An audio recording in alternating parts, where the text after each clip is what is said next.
제1장. 그냥 친구. 지난 5년간 임서연은 권지훈에게 가장 중요한 한 가지를 제외한 모든 면에서 속해 있었다. 그는 그녀의 오피스텔 열쇠를, 욕실 서랍 한 칸을, 옷장 뒤편에 걸린 자신의 옷들을 가지고 있었다. 그리고 심심하거나 취하거나 외롭거나 화가 나거나 피곤할 때마다 그녀를 찾아오는 습관이 있었다. 그는 그녀가 침대 어느 쪽에서 자는지 알았다. 병원 근무로 생긴 그녀의 흉터 모양과 그녀의 숨을 먹게 만드는 귀 뒤의 정확한 지점까지도 알고 있었다. 하지만 그는 결코 그녀에게 이름을 주지 않았다. 여자친구도 파트너도 연인도 아니었다. 세상 앞에서 그녀는 그저 임서연, 오랜 동창, 우연히 아는 외과 의사, 너무 오래 곁에 있어 지워버리기 힘들어 같은 무리에 속해 있는 사람일 뿐이었다. 그리고 한채영이 파리에서 돌아온 그날 밤, 권지우는 마침내 그 말을 입 밖으로 냈다. 강남의 최고급 호텔 라운지, 프라이빗 룸은 샴페인과 웃음소리, 그리고 오직 부유한 사람들만이 누릴 수 있는 종류의 무심함으로 시끄러웠다. 통유리 벽 너머로 도시의 야경이 펼쳐져 있었다. 벨벳 의자 등받이에는 명품 코트들이 걸려 있었다. 누군가 레지던트 월급보다 비싼 와인을 주문했지만 테이블 위에 누구도 그것을 다 마시는데 신경 쓰지 않았다. 서연은 무리의 가장자리에 앉아 탄산수 잔을 감싸 쥐고 있었다. 지훈이 오라고 해서 온 것이었다. 부탁이 아니었다. 통보였다. 오늘 채영이 돌아와. 다들 모일 거야. 같이 가. 5년 전이라면 그 문장은 서연의 마음에 비밀스러운 기쁨을 피어나게 했을 것이다. 같이 가. 그것은 그의 곁에 있는 자리처럼 작은 인정의 조각처럼 들렸을 것이다. 이제 그녀는 그저 피곤함을 느낄 뿐이었다. 테이블 건너편에서 한채영은 마치 지난 5년이 없었던 것처럼 자연스럽게 지훈의 어깨에 기대어 있었다. 그녀는 여전히 아름다웠다.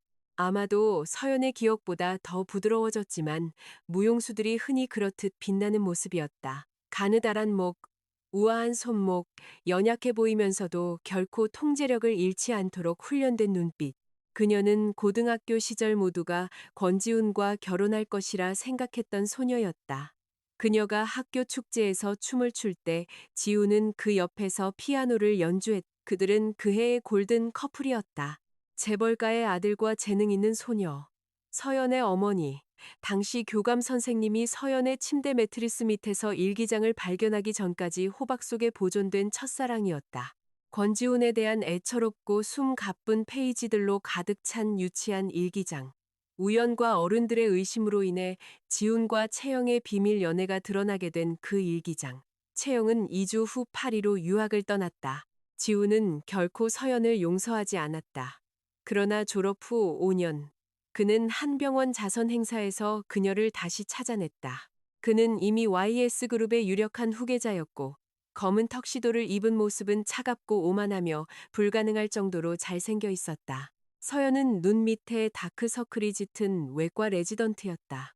의도치 않게 다른 사람의 사랑 이야기를 망쳐버린 소녀의 죄책감을 여전히 짊어지고 있었다. 그는 그날 밤 와인잔을 손에 들고 미소 뒤에 증오를 숨긴 채 그녀에게 다가왔다. 그녀는 그것을 알았다. 그럼에도 너무 오랫동안 그를 사랑했기에 그것을 받아들였다. 굶주린 사람에게는 독조차 음식처럼 보이는 법이니까.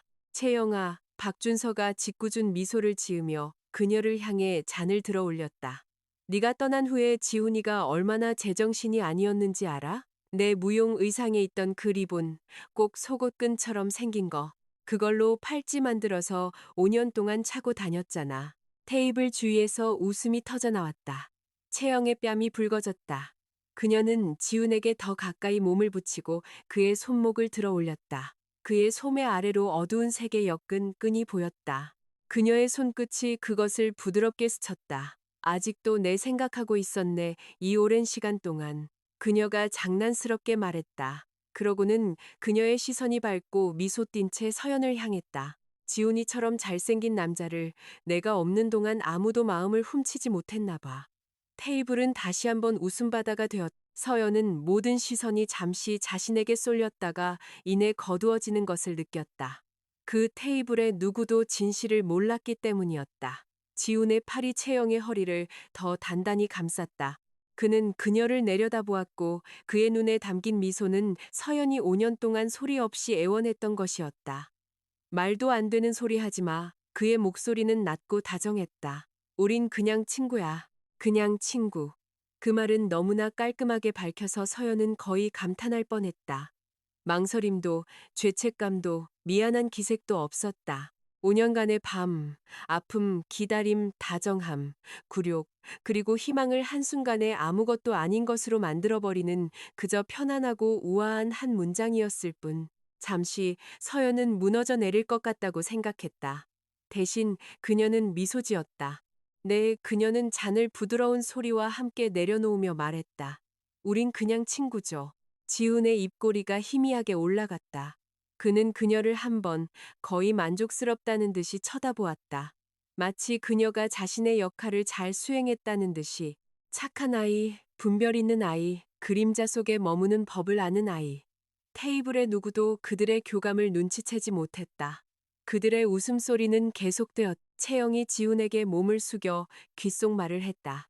그의 표정이 다시 부드러워졌다.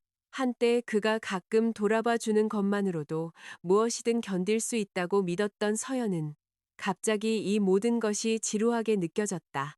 처참한 것이 아니라 지루했다. 마치 5년 동안 똑같은 형편없는 연극을 보다가 이제야 대본이 절대 바뀌지 않을 것이라는 사실을 깨달은 것처럼 그녀는 핸드백을 집어들고 일어섰다. 내일 아침 일찍 근무가 있어서요. 즐거운 시간 보내세요. 방 안이 조용해졌다. 준서는 지훈을 쳐다봤다. 다른 누군가는 자신의 술잔을 내려다봤다. 채영의 미소는 입가에서 멈칫했다. 지훈의 시선이 천천히 올라왔. 벨것처럼 날카로웠다. 서연은 허락을 기다리지 않았다. 그녀는 걸어나갔다. 바깥의 겨울 공기가 그녀의 얼굴을 파고들었다. 도시는 헤드라이트와 젖은 포장도로로 가득했고 공기는 폐부를 애는 듯 차가웠다. 그녀는 코트를 더 단단히 여미고 택시를 불렀다. 아무도 따라오지 않았다. 택시 문이 닫히자 서연은 등을 기대고 눈을 감았다. 이렇게 끝나는구나. 비명도 애원도 빗속에서의 마지막 극적인 고백도 없이 그저 붙잡고 있기에 너무 지친 한 여자가 탄 택시 안에서 그녀의 오피스텔에 도착했을 때 그녀의 손은 추위로 뻣뻣했다. 문을 열었을 때 가장 먼저 눈에 들어온 것은 현관 옆에 놓인 한 켤레의 슬리퍼였다. 지훈의 슬리퍼. 그들의 관계 2년 차에 그녀가 이탈리아에서 주문한 것이었다. 양가죽 안감에 맞춤 제작된 부드러운 슬리퍼. 그녀는 그가 자신의 오피스텔을 단지 자정 이후에 사라져 들어오는 곳이 아니라 따뜻하고 머물고 싶은 곳으로 느끼게 해주고 싶었다. 그는 한 번도 쉬지 않았다. 그는 항상 구두를 신고 와서 방을 가로질러 그녀에게 다가왔다가 새벽이 되기 전에 떠났다. 슬리퍼는 여전히 새 것이었다. 그가 한 번도 쓰지 않은 면도기가 욕실 수납장에 있었다. 그녀가 그의 양복에 맞춰 샀던 실크 타이가 옷장에서 손길이 닿지 않은 채 걸려 있었다. 커프스링크는 상자 안에 그대로 있었다. 스카프는 여전히 접힌 채였다. 그가 한 번 읽고 싶다고 말했지만 결코 펼쳐보지 않은 책도 있었다. 서연은 창고에서 판지 상자를 찾아냈다. 하나씩 그녀는 그의 물건들을 그 안에 넣었다. 상자는 금세 채워졌다. 너무나 금세. 5년의 관계 전체가 복도 한 구석을 겨우 차지할 뿐이었다. 그녀는 포장 테이프로 상자를 봉하고 문 옆에 두었다. 그리고 샤워를 하고 헐렁한 면 잠옷으로 갈아입은 후 침대 옆 서랍을 열어 정신과 의사가 처방해준 약을 꺼냈다. 플루옥세틴 한 알, 물, 삼켰다. 그녀는 누워서 이불을 턱까지 끌어당겼다. 잠은 조각난 채로 찾아왔다. 꿈속에서 그녀는 다시 17살이었다. 어머니가 그녀의 침실 문가에 서서 한 손에는 일기장을 들고 얼굴은 공포로 하얗게 질려 있었다. 그러다 꿈은 바뀌었다. 학교 복도 닫힌 교무실 문, 울고 있는 채영, 뻣뻣하게 서 있는 지훈. 그의 눈은 몇 년을 태워버릴 듯한 증오로 서연에게 고정되어 있었다. 서연이 잠에서 깬 것은 꿈 때문이 아니었다. 누군가 그녀의 뒤에 있었기 때문이었다. 익숙한 팔이 그녀의 허리를 감쌌다. 익숙한 입술이 그녀의 목덜미를 스쳤다. 지훈이 몇 년 전 그녀가 등록해준 지문 인식으로 들어온 것이었다. 그의 숨결은 그녀의 피부에 따뜻했다. 그의 손은 마치 그녀의 몸이 자신이 소유한 방이라 언제든 들어올 수 있다는 듯 오만한 익숙함으로 움직였다. 과거였다면 서연은 그에게로 돌아 누웠을 것이다. 파티도 그 말도 그가 채영을 안았던 방식도 모두 용서했을 것이다. 그의 관심이 자신을 선택받았다고 느끼게 해주는 그 몇 분을 위해서 오늘 밤 그 말이 다시 떠올랐다. 그냥 친구. 그녀는 그의 손목을 잡고 그의 손을 치웠다. 싫어. 지우는 멈칫했다. 뭐? 피곤해. 그는 처음에는 재미있다는 듯 조용히 웃었다. 채영이 때문에 질투하는 거야? 그녀의 몸이 차갑게 식었다. 그녀는 몸을 일으켜 그와의 사이에 공간을 만들었다. 아니, 그의 인내심이 바닥나고 있었다. 공기 중에서 그의 턱이 굳어지는 것에서 그것을 느낄 수 있었다. 서연아, 시작하지 마. 내가 시작한 거 없어. 알아서 해. 그는 의자에서 코트를 집어들며 일어섰다. 그의 눈은 짜증으로 어두웠다. 후회하게 될 거야. 한때 그의 분노는 그녀를 겁에 질려 사과하게 만들었을 것이다. 오늘 밤 서연은 아무 말도 하지 않았다. 지우는 기다렸다. 그녀가 그를 붙잡지 않자 그는 돌아서서 문을 세게 닫았다. 뒤따른 정적 속에서 오피스텔이 흔들렸다. 서연은 오랫동안 가만히 앉아 있었다. 그러고는 현관 패널로 걸어가 스마트 도어록 설정을 열고 인증된 지문 목록에 있는 이름을 응시했다. 내 사랑. 그녀의 엄지손가락이 잠시 머물렀다. 그러고는 그것을 삭제했다. 화면에 접근 권한 삭제됨이라는 문구가 번쩍였다. 그녀 안에 무언가가 비워졌지만 몇 년 만에 처음으로 그 공허함이 깨끗하게 느껴졌다. 제2장. 그가 달려간 여자. 다음 날 아침 서연은 지훈의 상자를 들고 아래층으로 내려갔다. 분리수거장은 비와 판지 냄새가 희미하게 났다. 그녀는 상자를 품에 안고 잠시 서 있었다. 터무니없이 가벼웠다. 그러고는 그것을 쓰레기통에 떨어뜨렸다. 맞춤 슬리퍼 한 켤레, 넥타이, 면도기, 스카프, 5년의 기다림. 뚜껑이 둔탁한 소리를 내며 닫혔다. 선우대학병원에서 일이 그녀를 구원했다. 언제나 그랬다.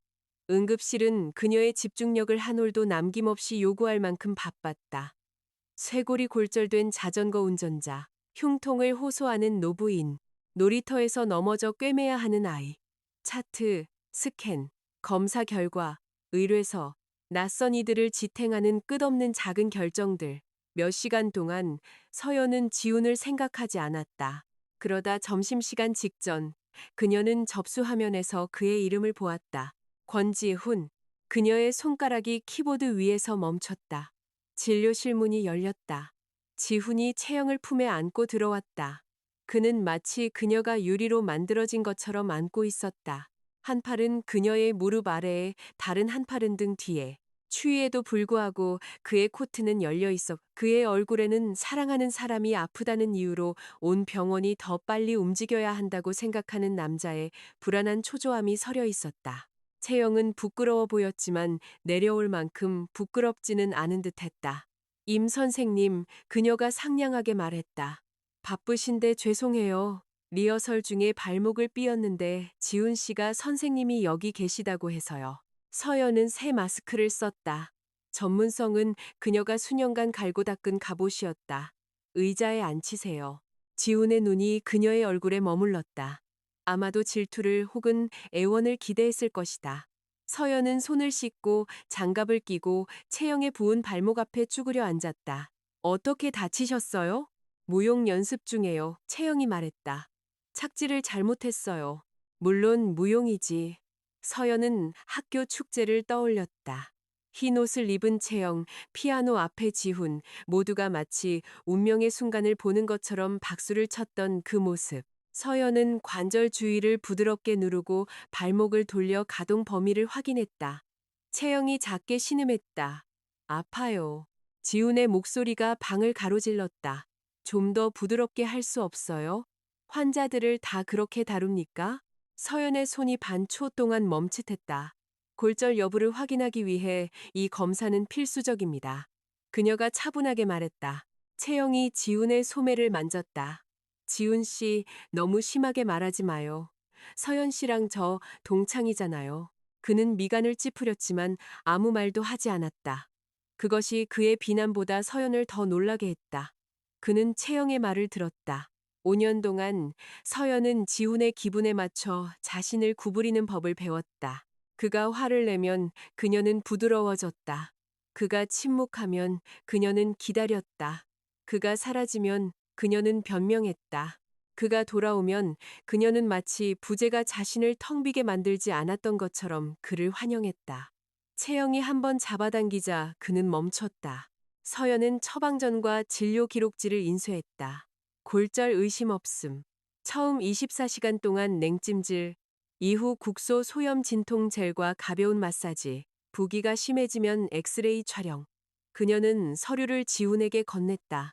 그들의 손가락은 닿지 않았다. 그는 희미한 조소와 함께 그것을 받아들고는 다시 체형을 들어 올려 걸어나갔다. 서연은 문이 닫히는 것을 지켜보았다. 가슴이 아프지 않았다. 그 사실이 그녀를 조금 두렵게 했다. 점심시간에 준서에게서 전화가 왔다. 서연아, 오늘 저녁에 시간 돼? 지훈이랑 채영이가 공식적으로 사귄대. 다 같이 모여서 축하해주기로 했어. 순간 구내식당의 소음이 흐릿해졌다. 공식적으로 사귄다고 서연에게 공개적인 자리를 주기를 5년 동안 거부했던 지훈이 채영의 곁에 서는 데는 단 며칠밖에 걸리지 않았다. 나 선약 있어. 서연이 말했다. 아, 그래. 준서의 목소리가 어색했다. 그럼 네가 축하한다고 전해줬다고 할게. 그래 줘. 그녀는 전화를 끊고 손도 대지 않은 국을 쳐다보았다. 도시 반대편, 장미와 값비싼 술로 장식된 프라이빗 룸에서 준서는 전화를 내리고 불안한 듯 지훈을 쳐다봤다. 선약 있대. 지훈은 그림자 속에 앉아 있었다. 한 손에는 잔을 들고 표정을 읽을 수 없었다. 안 온대요? 채영이 부드럽게 물었다. 축하한대. 지훈의 얼굴에 무언가 스쳐 지나갔다. 그는 고개를 돌렸다. 그럼 개 없이 축하해. 그의 목소리는 차가웠지만 잔을 쥔 그의 손가락에는 힘이 들어갔. 준서야, 잠시 후 지훈이 말했다. 사진 좀 올려. 채영이랑 나에 대해서 뭐라고 좀 쓰고. 준서는 망설였다. 정말 괜찮겠어? 올려. 10분 후 서연은 SNS에서 그 사진들을 보았다. 지훈에게 기댄 채영, 샴페인, 하트와 오랜 친구의 재회로 가득 찬 캡션. 지훈이와 채영이에게 축하를. 어떤 사랑 이야기는 다시 돌아오게 되어 있나 봐. 서연은 그 게시물을 보았다. 그리고 타자를 쳤다. 두 사람 영원하길 바라. 중국에서는 사람들이 99, 저조, 오래오래라고 썼을 것이다. 한국에서는 영원히가 그와 비슷한 느낌이었. 그녀는 그것을 보냈다. 도시 반대편에서 지훈은 그 댓글을 응시했다. 뜨겁고 추한 무언가가 가슴 속에서 치밀어 올랐다. 그는 준서의 휴대폰을 빼앗아 벽에 던져버렸다. 방 안은 침묵에 휩싸였다. 채영은 움찔했다. 지훈 씨. 그는 벌떡 일어섰다. 바람 좀 쐬고 올게. 그 후 15일 동안 지훈은 서연의 삶에서 사라졌다. 그리고 서연은 마침내 그를 찾아 나서지 않았다. 그녀는 일했다. 잠을 잤다. 약을 먹었.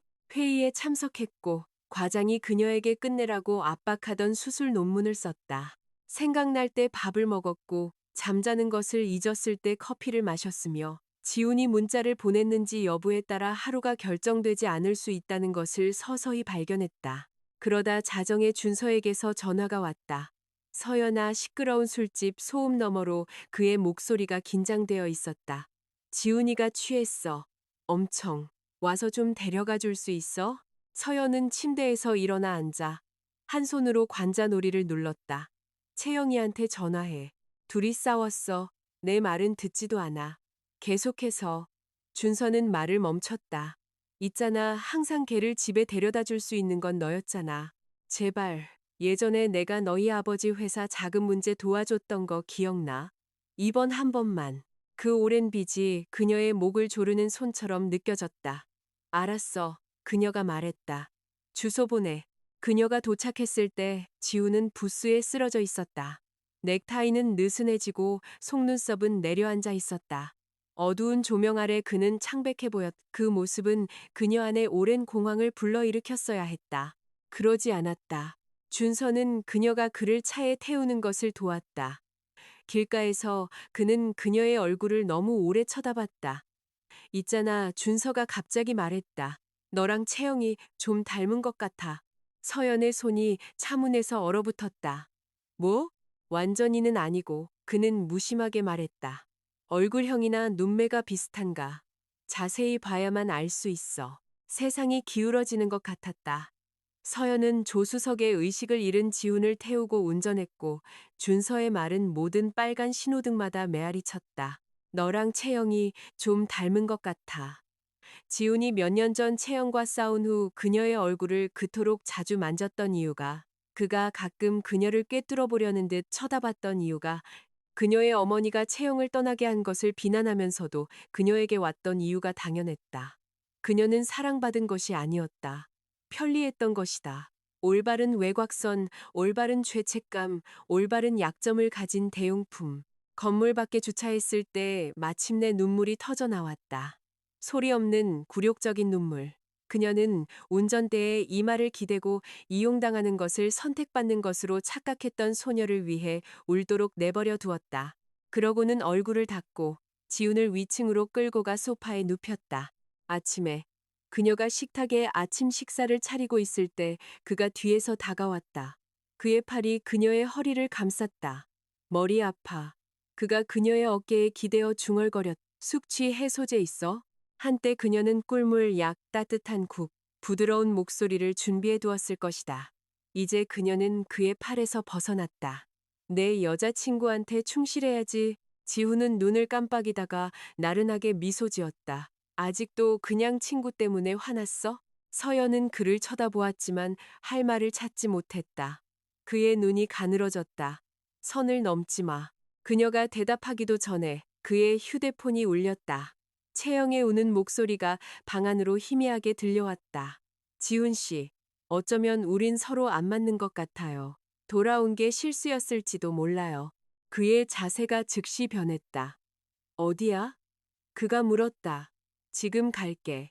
그는 코트도 없이 떠났다.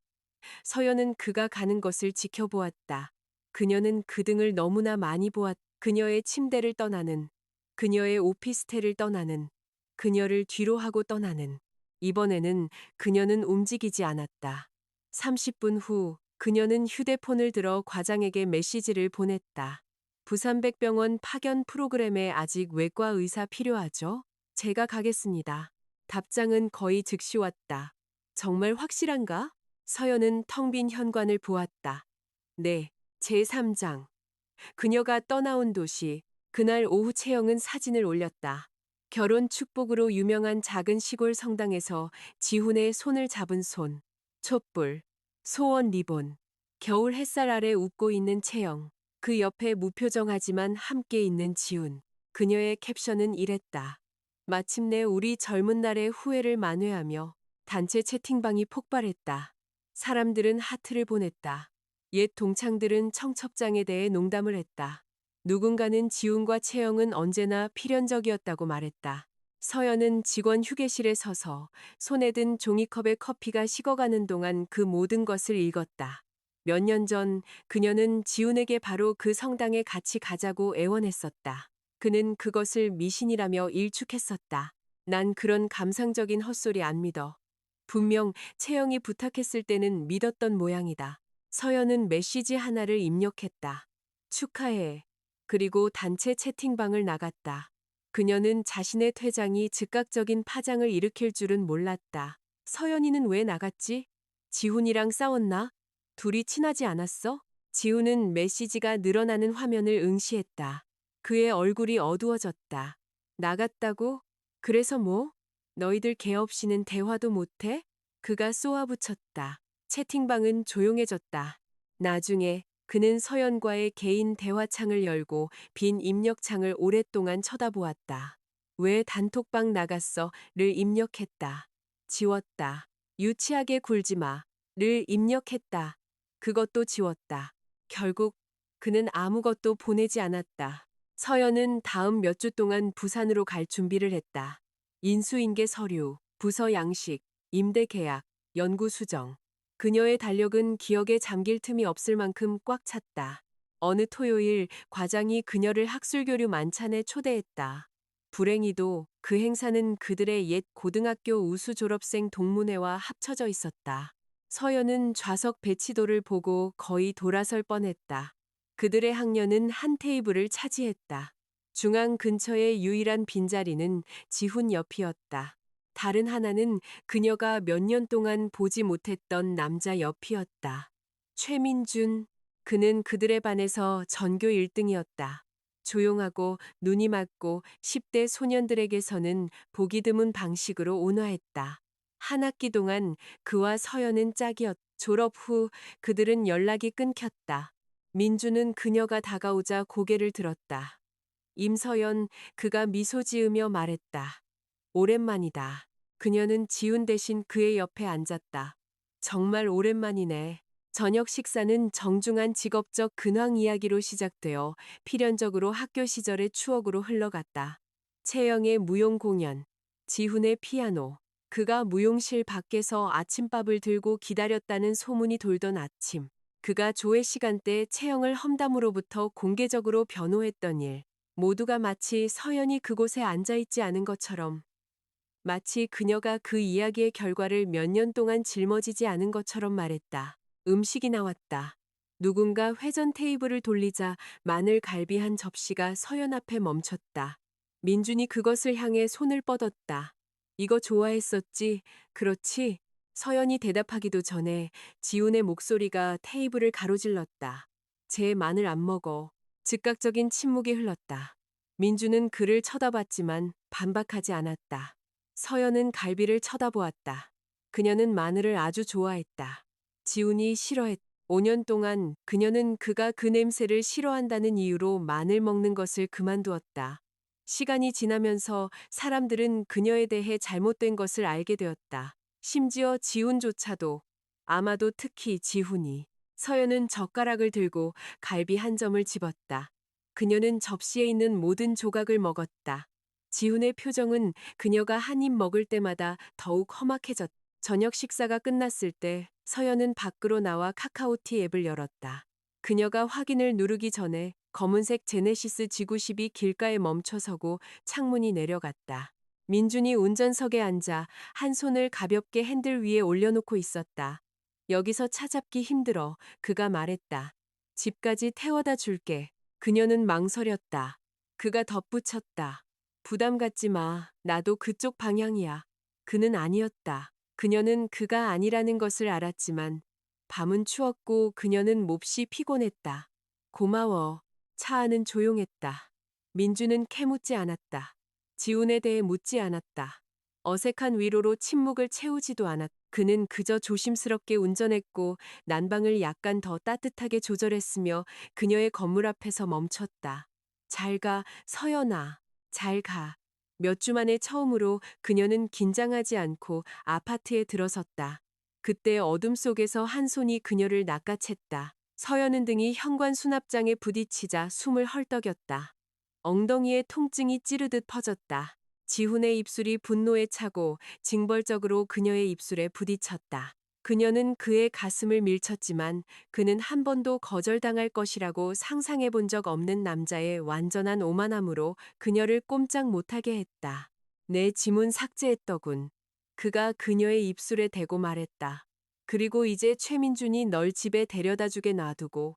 서연은 그의 이빨에 입술이 베인 곳에서 피맛을 느꼈다. 그는 오랜 동창이야. 내가 그걸 믿을 것 같아? 믿고 싶은 대로 믿어. 그는 그녀를 들어올려 침실로 데려갔고 끔찍한 순간 오래된 패턴이 그녀를 통째로 삼킬 것 같았다. 그의 분노, 그녀의 수능, 그녀의 마음이 부서지더라도 그녀의 몸은 응답할 것이라는 그의 확신. 하지만 서연의 목소리는 떨렸음에도 불구하고 어둠 속에서 명확하게 나왔다. 만약 민준이랑 내가 뭔가 된다고 해도 그건 여전히 네가 상관할 바 아니야. 지우는 얼어붙었다. 그들 사이의 정적은 피를 흘릴 만큼 날카로웠다. 그러고는 그는 다시 더 세게 그녀에게 키스했다. 그의 손은 그녀의 등으로 움직였고 그의 숨결은 고르지 않았다. 서연은 얼굴을 돌렸다. 채영이한테 미안하지도 않아? 그녀는 불타는 눈으로 물었다. 아니면 사실 날 좋아하는 거야? 지우는 멈칫했다. 일순간 그의 눈에 혼란이 스쳐 지나갔다. 그러고는 자존심이 그것을 덮어버렸다. 널 좋아한다고? 그는 차갑게 웃으며 마치 그녀에게 된 것처럼 그녀를 놓아주었다. 난 그냥 다른 사람이 내 물건 만지는 게 싫을 뿐이야. 내 물건. 여자도, 연인도, 사람도 아닌 물건. 지우는 코트를 집어들고 떠났다. 서연은 문이 닫힌 후에도 오랫동안 침대 가장자리에 남아 있었다. 수납장에 부딪혔던 엉덩이가 욱신거렸다. 입술에서는 쇠맛이 났다.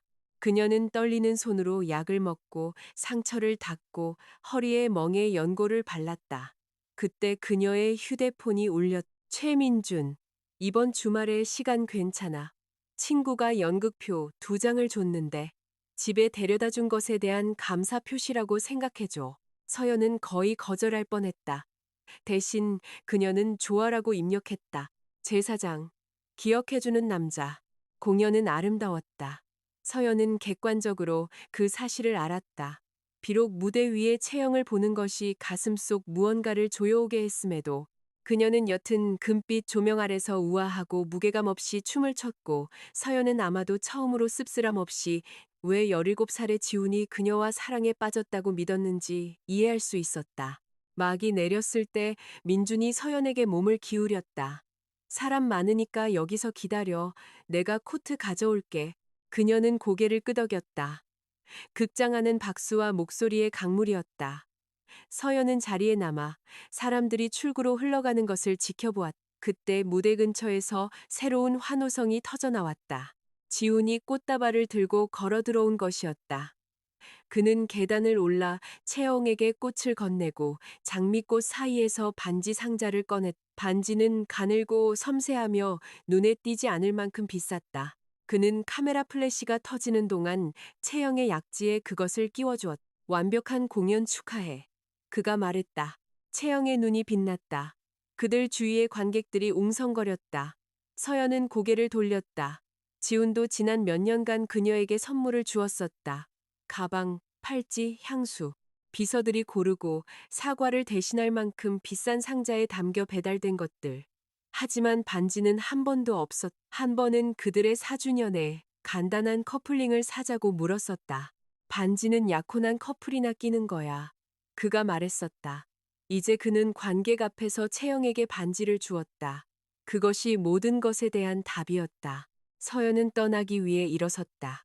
채영이 그녀를 보았다. 서연아, 그녀가 불렀다. 목소리에 밝은 놀라움이 담겨 있었다. 왔었네. 모두가 돌아봤다. 서연은 까다로운 환자 가족들에게 사용하는 정중한 미소를 지었다. 공연 정말 훌륭했어. 축하해. 채영은 손을 살짝 들어 반지가 빛을 받게 했다. 고마워. 혹시 차 필요해? 지훈 씨랑 내가 태워다 줄 수 있는데. 지훈은 서연을 내려다보았다. 그의 입꼬리는 마치 그녀가 그를 놓지 못해왔다는 것을 안다는 듯이 휘어졌다. 네가 정말 친구라면 그가 차갑게 말했. 우리를 방해하지 말아야 할 때를 알아야지. 익숙한 굴욕감이 솟아올랐다. 이번에는 그것이 그녀를 소유하지 못했다. 아니, 괜찮아. 서연이 말했다. 나같이 온 사람 있어. 지훈의 표정이 굳어졌다. 바로 그때 민준이 통로를 통해 돌아왔다. 한 손에는 테이크아웃 커피를, 다른 한 손에는 서연의 코트를 들고 있었다. 그의 머리카락은 약간 바람에 날렸고 이마에는 희미한 땀방울이 맺혀 있었다. 마치 그녀를 기다리게 하고 싶지 않아 서두른 것처럼. 밖은 엄청 추워. 그가 컵을 건네며 말했다. 우유랑 설탕 넣었어. 아직도 그렇게 마시는지 확실하지 않아서. 그녀는 그를 쳐다보았다. 그는 기억하고 있었다. 민주는 그녀의 어깨에 코트를 걸쳐 주었다. 갈까? 서연은 고개를 끄덕였다. 그들은 뒤돌아보지 않고 떠났다. 10분 후 지훈에게서 전화가 왔다. 서연은 거절했다. 문자가 도착했. 네가 원했던 건 내가 널 인정해 주는 거였지? 알았어. 네가 이겼어. 서연은 메시지를 응시했다. 5년 전이었다면 그녀는 기쁨에 울었을 것이다. 오늘 밤 그녀는 그 번호를 차단했다. 집에 도착했을 때 민주는 그녀가 안전하게 들어가는 것을 확인하고 나서야 차를 몰고 떠났다. 서연은 창가에 서서 그의 차 후미등이 사라지는 것을 지켜보았다. 그 다음 주는 이상하게 평화로웠다. 지우는 오지 않았다. 심야의 전화도 요구도 지문도 갑작스러운 나타남도 없었다.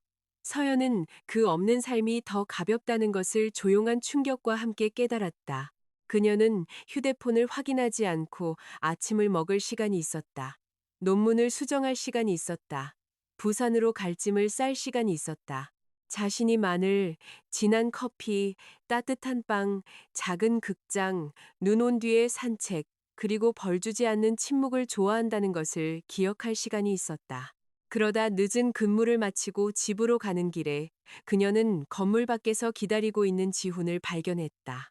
그의 코트는 어두웠고 표정은 더 나빴다. 왜 날 차단했어? 우린 할 말 없어. 서연이 문을 열려고 움직이자 그가 그녀의 팔을 잡았다. 내가 우리 관계 인정해주겠다고 했잖아. 뭘 더 원해? 그녀는 자신의 소매를 잡은 그의 손을 보았다. 너에겐 채영이가 있잖아. 그의 표정에 무언가 금이 갔다. 내가 뭘 원하냐고, 서연아? 이 관계는 네가 끝이라고 해서 끝나는 게 아니야. 넌 고등학교 때부터 나한테 빚을 졌어. 이게 네가 갚아야 할 빚이야. 그 말은 그녀가 예상했던 것보다 더 깊이 밝혔다. 빚. 5년 동안 그가 원하는 것은 무엇이든 주었다. 5년의 비밀. 5년 동안 언제든 가능하고 침묵하고 저지르지도 않은 죄에 대해 사과하며 지냈다. 그리고 그는 여전히 그것을 빚이라고 불렀. 그녀의 눈이 타는 듯했다. 난 너한테 아무것도 빚지지 않았어. 그녀는 뿌리치고 그의 얼굴 앞에서 문을 닫았다.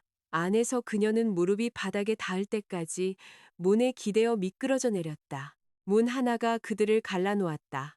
처음으로 그녀는 그것에 감사했다. 월요일에 세상은 다시 지훈으로 그녀를 잠식하기 시작했다. YS그룹이 선우대학병원과 연간 임원 건강검진 프로그램을 계약했다. 동료들은 똑똑하고 잘생긴 CEO에 대해 떠들어댔다. 준서는 지훈과 채영에 대한 메시지를 계속해서 보냈다. 동문 채팅방에서는 결혼식이 언제 열릴지에 대해 추측했다. 서연은 마치 도시가 모든 출구에 지훈이 서 있는 긴 복도로 변한 것 같았다. 그때 준서가 또 다른 음성 메시지를 보냈다. 서연아, 너 꼭 와야 해. 지훈이가 너 때문에 누구랑 싸웠어. 배경은 혼돈 그 자체였. 유리가 깨지는 소리, 고함 치는 소리, 가구가 넘어지는 소리. 그녀는 망설였다. 부산 파견이 얼마 남지 않았다. 그녀는 문제를 원치 않았다.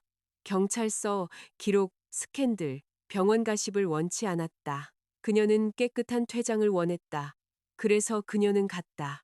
술집에서 지훈은 민준과 마주 앉아 있었다. 두 남자 모두 얼굴에 멍이 들어 있었다. 민준의 손가락 마디는 터져 있었고 지훈의 입술은 찢어져 있었다. 그들 사이의 테이블은 뒤집혀 있었다. 서연은 지훈이 말하는 순간 들어섰다. 최민준. 그가 경멸적인 웃음과 함께 말했다. 내가 5년 동안 데리고 놀던 여자를 정말 원해? 네 수준이 생각보다 더 형편없군. 방 안이 얼어붙었다. 서연은 입구에 서서 숨을 쉴 수 없었다. 민주는 지훈을 지나쳐 그녀를 보았다. 그의 얼굴은 혐오가 아닌 고통으로 변했다. 준서가 불쑥 말했다. 지훈아, 서연이 왔어. 지훈이 돌아섰다. 처음으로 서연은 그의 눈에서 공황을 보았다. 그녀는 아무 말도 하지 않았. 소리치지도 뺨을 때리지도 방안 사람들이 구경할 눈물도 없었다. 그녀는 휴대폰을 꺼내 그의 앞에서 준서의 연락처를 삭제하고 걸어나갔다. 그녀의 뒤에서 소란이 터졌다. 네가 서연이랑 5년 동안 사귀었다고? 그럼 걔가 세컨드였어? 너 도대체 제정신이야? 민준의 목소리가 혼돈을 뚫고 차갑고 명확하게 들려왔다. 넌 쓰레기야. 서연은 계속 걸었다. 밖에서 겨울바람이 얼음처럼 그녀의 얼굴을 때렸다. 그녀 안에 무언가가 가라앉았다. 집에서 그녀는 약을 먹고 지훈, 채영, 그리고 그녀가 몇 년 동안 피 흘리는 것을 구경거리 삼았던 그 무리와 연결된 모든 번호를 삭제했다. 그 후 날들은 매우 조용해졌다. 가끔 그녀는 건물 아래에서 지훈의 차를 보았다. 가끔 그는 그 옆에 서서 눈 속에서 담배를 피우며 이미 닫힌 문을 기다리는 사람처럼 그녀의 창문을 올려다보았다. 서연은 그를 볼 때마다 커튼을 쳤다. 파견 3일 전 그는 그녀의 응급실에 나타나기 시작했다. 두통, 복통, 현기증, 전반적인 불편함, 서연은 매번 인턴들을 그에게 배정했다. 그가 손에서 피를 흘리며 도착한 날까지 유리 조각이 그의 손바닥에 박혀 있었다. 인턴은 당황했다. 서연은 그를 직접 치료할 수밖에 없었. 그녀는 장갑을 끼고 상처를 소독하고 유리를 제거하고 전문적인 정밀함으로 붕대를 감았다. 물 닿지 않게 하세요. 그녀가 말했다. 그러고는 돌아서서 떠나려 했다. 지훈이 그녀의 손목을 잡았다. 언제까지 이럴 거야? 그의 목소리는 마치 그가 큰 희생을 하는 것처럼 부드러워졌다. 공개하고 싶어? 좋아. 결혼하고 싶어? 동의할 수 있어. 아니, 그 말은 조용했다. 그의 얼굴이 어두워졌다. 그럼 민준이랑 사귀는 거야? 서연은 그의 눈을 마주했다. 응, 그녀는 거짓말했다. 나 남자친구 있어. 그만 귀찮게 해. 그녀는 손목을 빼고 떠났다. 거짓말은 진실이 하지 못했던 일을 해냈다. 지우는 그녀가 선우대학병원에서 마지막 날까지 사라졌다. 동료들이 송별회를 계획했다. 하지만 그들이 식당에 도착했을 때 매니저가 사과했. YS그룹이 개인 행사를 위해 전체를 예약했다는 것이었다. 분명 권지훈 대표가 그의 첫사랑을 위해 깜짝 이벤트를 준비하고 있는 듯했다. 서연은 실망한 동료들을 보며 미소 지었다. 괜찮아요. 영원히 떠나는 거 아니니까. 돌아오면 제가 저녁 살게요. 그녀는 여행 가방을 들고 곧장 공항으로 갔다. 비행기가 이륙 준비를 할 때 그녀의 휴대폰이 모르는 번호로 울렸다. 서연아, 네가 계속 고개를 숙이길 거부한다면 우리 사이에 정말 돌아갈 길은 없을 거야. 승무원이 그녀 옆에 멈춰 섰다. 손님, 휴대폰을 비행기 모드로 전환해 주십시오. 서연은 전원을 껐다. 비행기는 도시 위로 솟아올랐다. 아래에서 불꽃이 피어났다. 드론들이 밤하늘에 반짝이는 글자로 배열되었다. 권지우는 한채영을 사랑한다. 서연 옆의 여성, 친절한 중년의 낯선이가 부드럽게 웃었다. 소원 빌어요, 아가씨. 내년에는 당신에게 맞는 사람과 함께하게 될지도 모르잖아요. 서연은 눈을 감았다. 권지훈, 네가 원했던 것을 정확히 얻기를. 제5장. 다른 아침, 도시에서 가장 비싼 레스토랑에서 지훈은 자신의 휴대폰을 응시했다. 답장이 없었다. 그의 주위에는 촛불이 타오르고 있었다. 채영은 근처에 흰 드레스를 입고 앉아 있었다. 친구들은 속삭였다. 그의 비서가 그를 로맨틱하게 보이도록 기획한 드론과 불꽃놀이가 밖의 하늘을 밝혔다. 완벽했어야 했다. 대신 서연이 묶어준 붕대 아래의 손이 욱신거렸다. 그녀는 항상 붕대를 더 잘 감아주었. 몇 년 전 가벼운 교통사고 후에 그녀는 그의 팔에 난 얕은 상처를 소독하는데 거의 1시간을 보냈다. 그녀는 물, 술, 매운 음식, 잠에 대해 잔소리했다. 그녀는 그가 웃고 싶으면서도 동시에 화가 날 때까지 잔소리했다. 오늘 밤 지훈이 휴대폰을 너무 세게 쥐어 상처가 다시 벌어진 후에는 준서가 그의 손을 감싸주었다.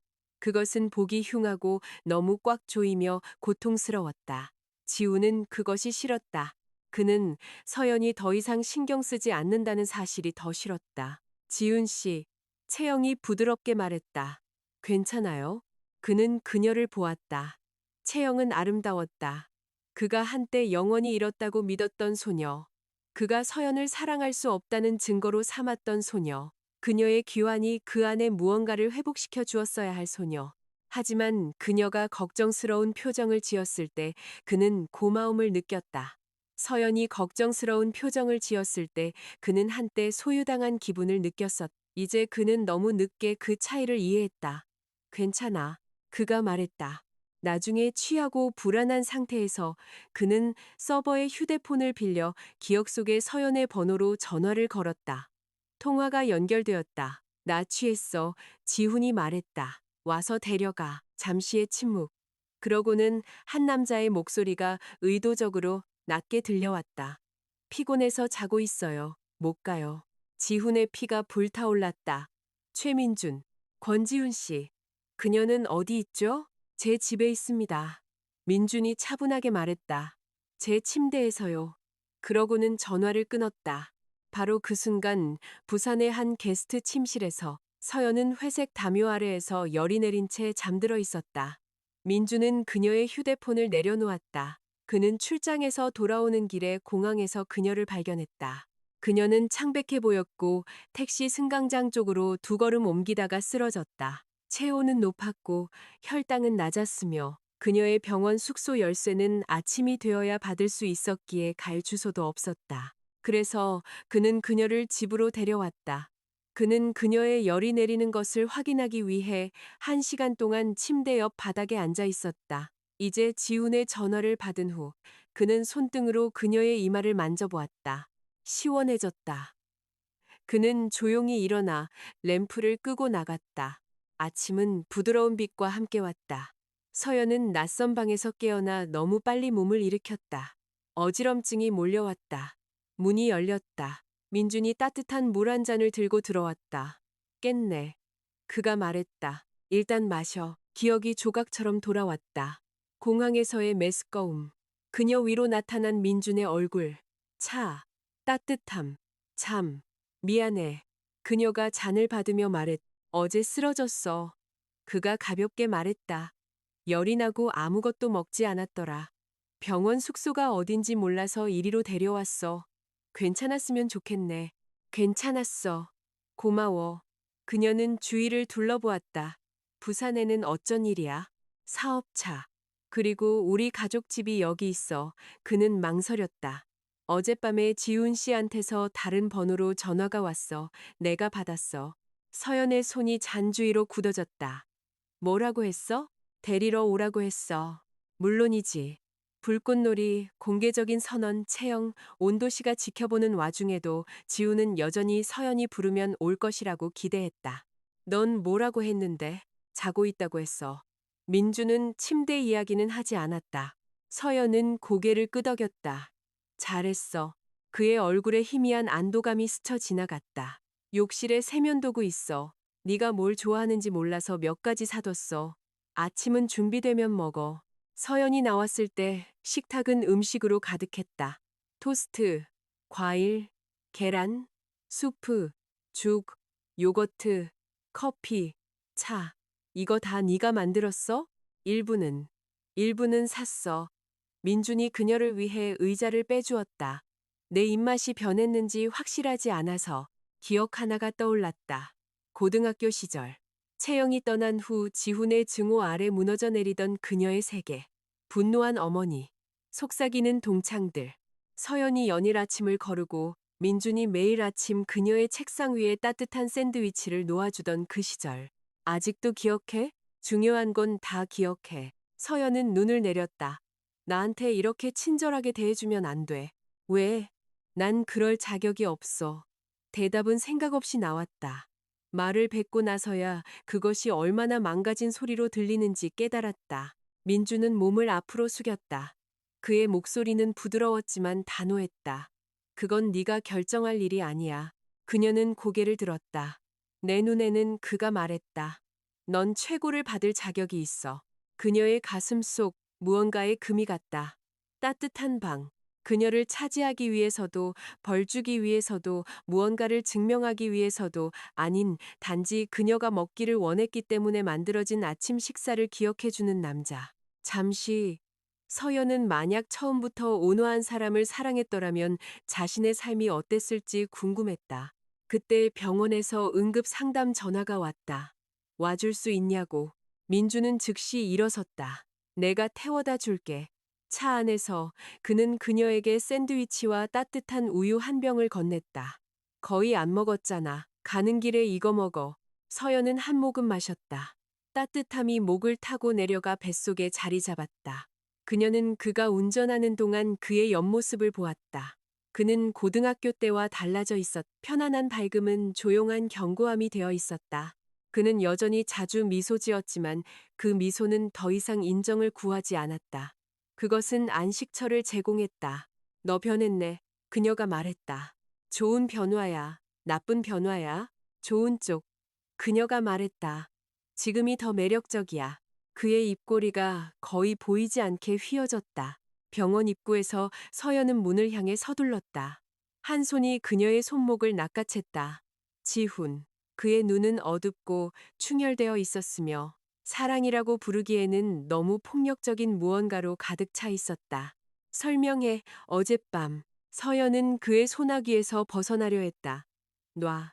환자 있어. 그놈이랑 같이 있었어? 놓으라고 했어. 내 안에 있는 사람들은 내 질투보다 목숨이 더 중요해.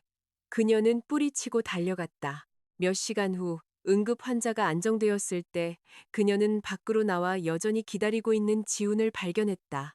그의 분노는 더 무거운 무언가로 식어 있었다. 나랑 얘기 좀 해. 그가 말했다. 서연은 싸울 기력도 없었다. 내 사무실로. 그들이 복도에 도착하자마자 검은 양복을 입은 한 남자가 다가왔다. 임서연 선생님? 네. 최민준 이사님 비서입니다. 이걸 가져다 드리라고 하셨습니다. 오늘 아침에 너무 조금 드셔서 따뜻한 게 필요할 거라고 하셨습니다. 비서는 그녀에게 종이 가방과 커피를 건넸다. 지훈의 표정이 굳어졌다. 서연은 그것을 받았다. 고맙다고 전해주세요. 사무실에서 그녀는 지훈을 마주하기 전에 커피를 한 모금 마셨다. 무슨 얘기를 하고 싶으세요? 그의 눈은 컵에 고정되어 있었다. 그놈이랑 어디까지 갔어? 당신이 상관할 바 아니에요. 내 상관할 바야. 아니요. 서연이 말했다. 당신이 모두에게 우리가 그냥 친구라고 말했을 때 우리는 끝났어요. 작은 사무실이 더 차가워지는 것 같았다. 지훈의 눈은 무언가에 댄 것처럼 붉어졌다. 날 보면서 다시 말해봐. 그녀는 그렇게 했다. 우리는 끝났어요. 그는 고르지 않은 숨을 쉬며 그녀를 응시했다. 네가 민준이랑 멀어지면 우리 다시 시작할 수 있어. 채영이랑 만나는 거 그만둘게. 서연은 부드럽게 웃었다. 그 소리가 그를 아프게 했다. 그녀는 그것을 보았다. 당신은 정말 그게 대단한 양보라고 생각하는군요. 그렇죠. 그의 미간이 좁혀졌다. 언제 현실을 받아들일 거야? 그녀가 물었다. 난 당신에게 아무것도 희생하라고 강요하는 게 아니에요. 난 더 이상 당신을 원하지 않아요. 지우는 얻어맞은 것처럼 움찔했다. 5년 동안 서연은 기다렸고, 걱정했고, 사과했고, 공개적인 자리를 애원했고, 그의 여자들 때문에 울었고, 모든 상처에 부드러워졌다. 그 모든 감정은 그의 사적인 영역이었다. 이제 그것은 누구의 것도 아니었다. 혹은 더 나쁘게는 그는 그것이 민준을 향하고 있다고 상상했다. 통증이 너무나 갑작스럽게 그를 덮쳐 그는 충격에 거의 웃을 뻔했다. 그는 그녀를 사랑했다. 그 깨달음은 늦고 잔인하게 찾아왔다. 그는 임서연을 그녀가 채영을 닮아서도 아니고, 그녀가 그에게 빚을 져서도 아니고, 그녀가 편리해서도 아니었다. 그녀가 그의 삶을 너무나 완벽하게 채워서 그는 그녀의 존재를 공기로 착각했던 것이다. 그리고 이제 그는 질식하고 있었다. 서연아. 그가 쉬어버린 목소리로 말했다. 난 널 한 번도 그녀의 대용품으로 생각한 적 없어. 그녀는 지친 동정심으로 그를 보았다. 처음에 당신은 나를 벌주기 위해 나와 함께였어요. 당신과 채영을 갈라놓은 우리 엄마를 벌주기 위해서. 난 항상 알고 있었어요. 그의 얼굴이 변했다. 그것만으로도 충분한 대답이었다. 그래도 난 행복했어요. 그녀가 말했다. 어리고 죄책감에 시달리고 어리석었으니까요. 하지만 이제 난 지쳤어요. 그는 더 가까이 다가섰다. 그렇게 시작했어. 인정해.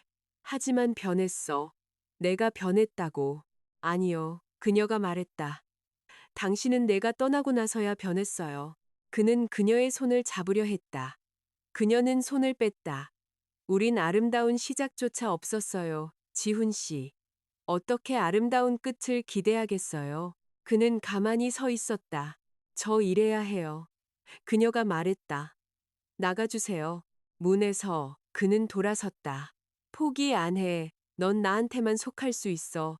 그 말이 그녀를 오싹하게 했다. 그날 저녁 그녀는 텅 빈 기분으로 병원을 나섰다. 따뜻한 밀크티 한 잔이 그녀의 뺨에 닿았다. 그녀는 깜짝 놀랐다. 민준이 그녀 옆에 서서 부드럽게 미소 짓고 있었다. 무슨 생각하고 있었어? 아무것도. 그는 빨대를 꽂아 그녀에게 건넸다. 내일 돌아가기로 한 거 아니었어? 그녀가 물었. 일찍 돌아왔어. 네가 여기 있으니 부산이 더 흥미로워졌거든. 그는 조수석 문을 열었다. 밥 먹었어? 그녀는 시계를 보았다. 늦은 시간이었다. 아니, 나도 안 먹었어. 저녁 먹자. 운전을 시작한 지 2분 후, 민주는 차를 세우고 창문을 내렸다. 서연아, 봐. 가로등 불빛 사이로 눈이 흩날리고 있었다. 부산의 올 시즌 첫눈이었다. 그녀는 몇 달 전 이 도시에서 눈을 보고 싶다고 포스팅했던 것을 기억했다. 민주는 그것도 기억하고 있었다. 눈송이는 밤하늘에 느린 흰재처럼 떨어졌다. 그의 눈은 조용하고 밝게 빛을 반사했다. 고마워. 그녀가 말했다. 그는 미소 짓고 계속 운전했다. 안주. 그가 머물 것이라 생각했던 것. 서연의 비행기가 활주로를 떠난 후 지훈은 촛불이 거의 다 탈 때까지 프라이빗 다이닝 룸에 남아 있었다. 채영은 흰 드레스를 입고 창가에 서 있었다. 손가락에는 여전히 반지가 끼워져 있었고 유리창 너머로는 불꽃놀이가 여전히 희미해지고 있었다. 그들의 친구들은 조용해졌다. 밖의 장관은 도시가 그의 헌신을 대신 말해주도록 설계된 것이었다. 그러나 침묵이 가장 중요했던 사람은 답하지 않았다. 준서는 당황한 얼굴로 봐 근처를 맴돌았다. 그는 대학 시절부터 지훈을 알았다. 그가 차갑고 즐거워하고 무자비하고 취하고 분노하는 것을 보았다. 그가 그렇게 텅 비어 보이는 것은 한 번도 본 적이 없었다. 지훈 씨, 채영이 부드럽게 말했다. 이제 그만할까요? 그는 잠시 그녀를 보았다. 그는 자신이 기대했던 감정을 느끼려고 노력했다.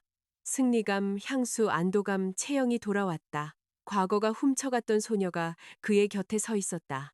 한때 그녀를 잃은 것을 안타까워했던 모든 사람들이 이제 그가 불꽃놀이와 드론으로 그 이야기를 되찾는 것을 지켜보고 있었다.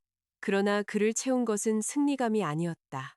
그것은 서연의 오피스텔 불빛에 대한 기억이었다. 그가 늦게 도착할 것을 알 때 항상 램프 하나를 켜두던 방식.